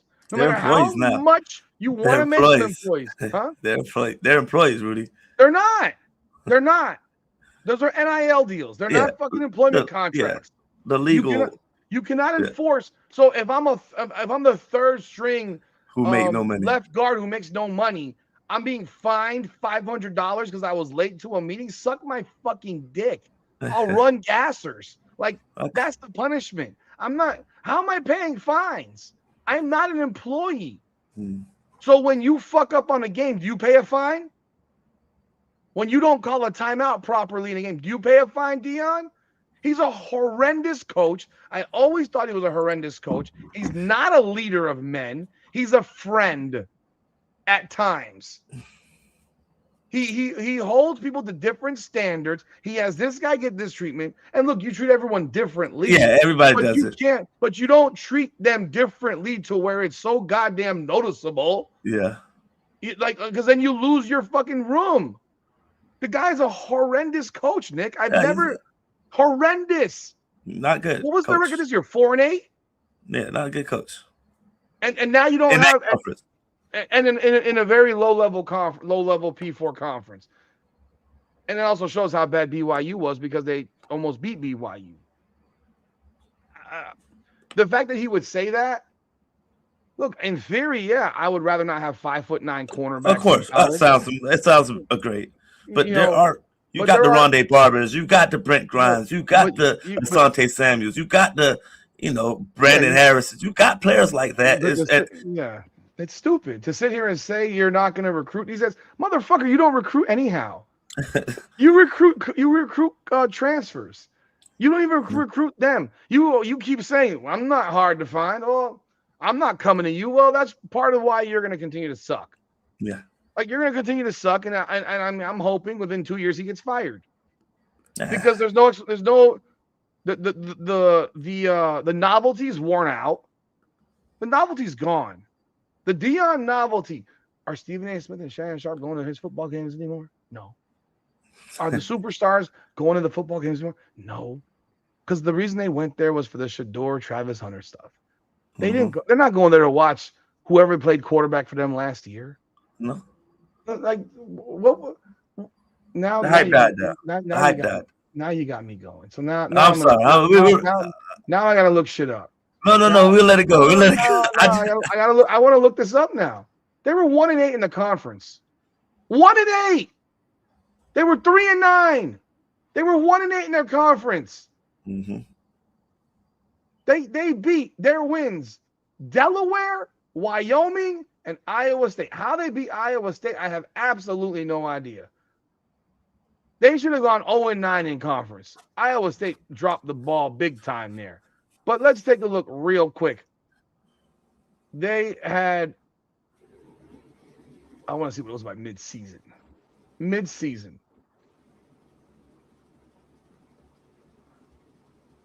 Wait, I guess they have a sellout still when they're losing 52-17.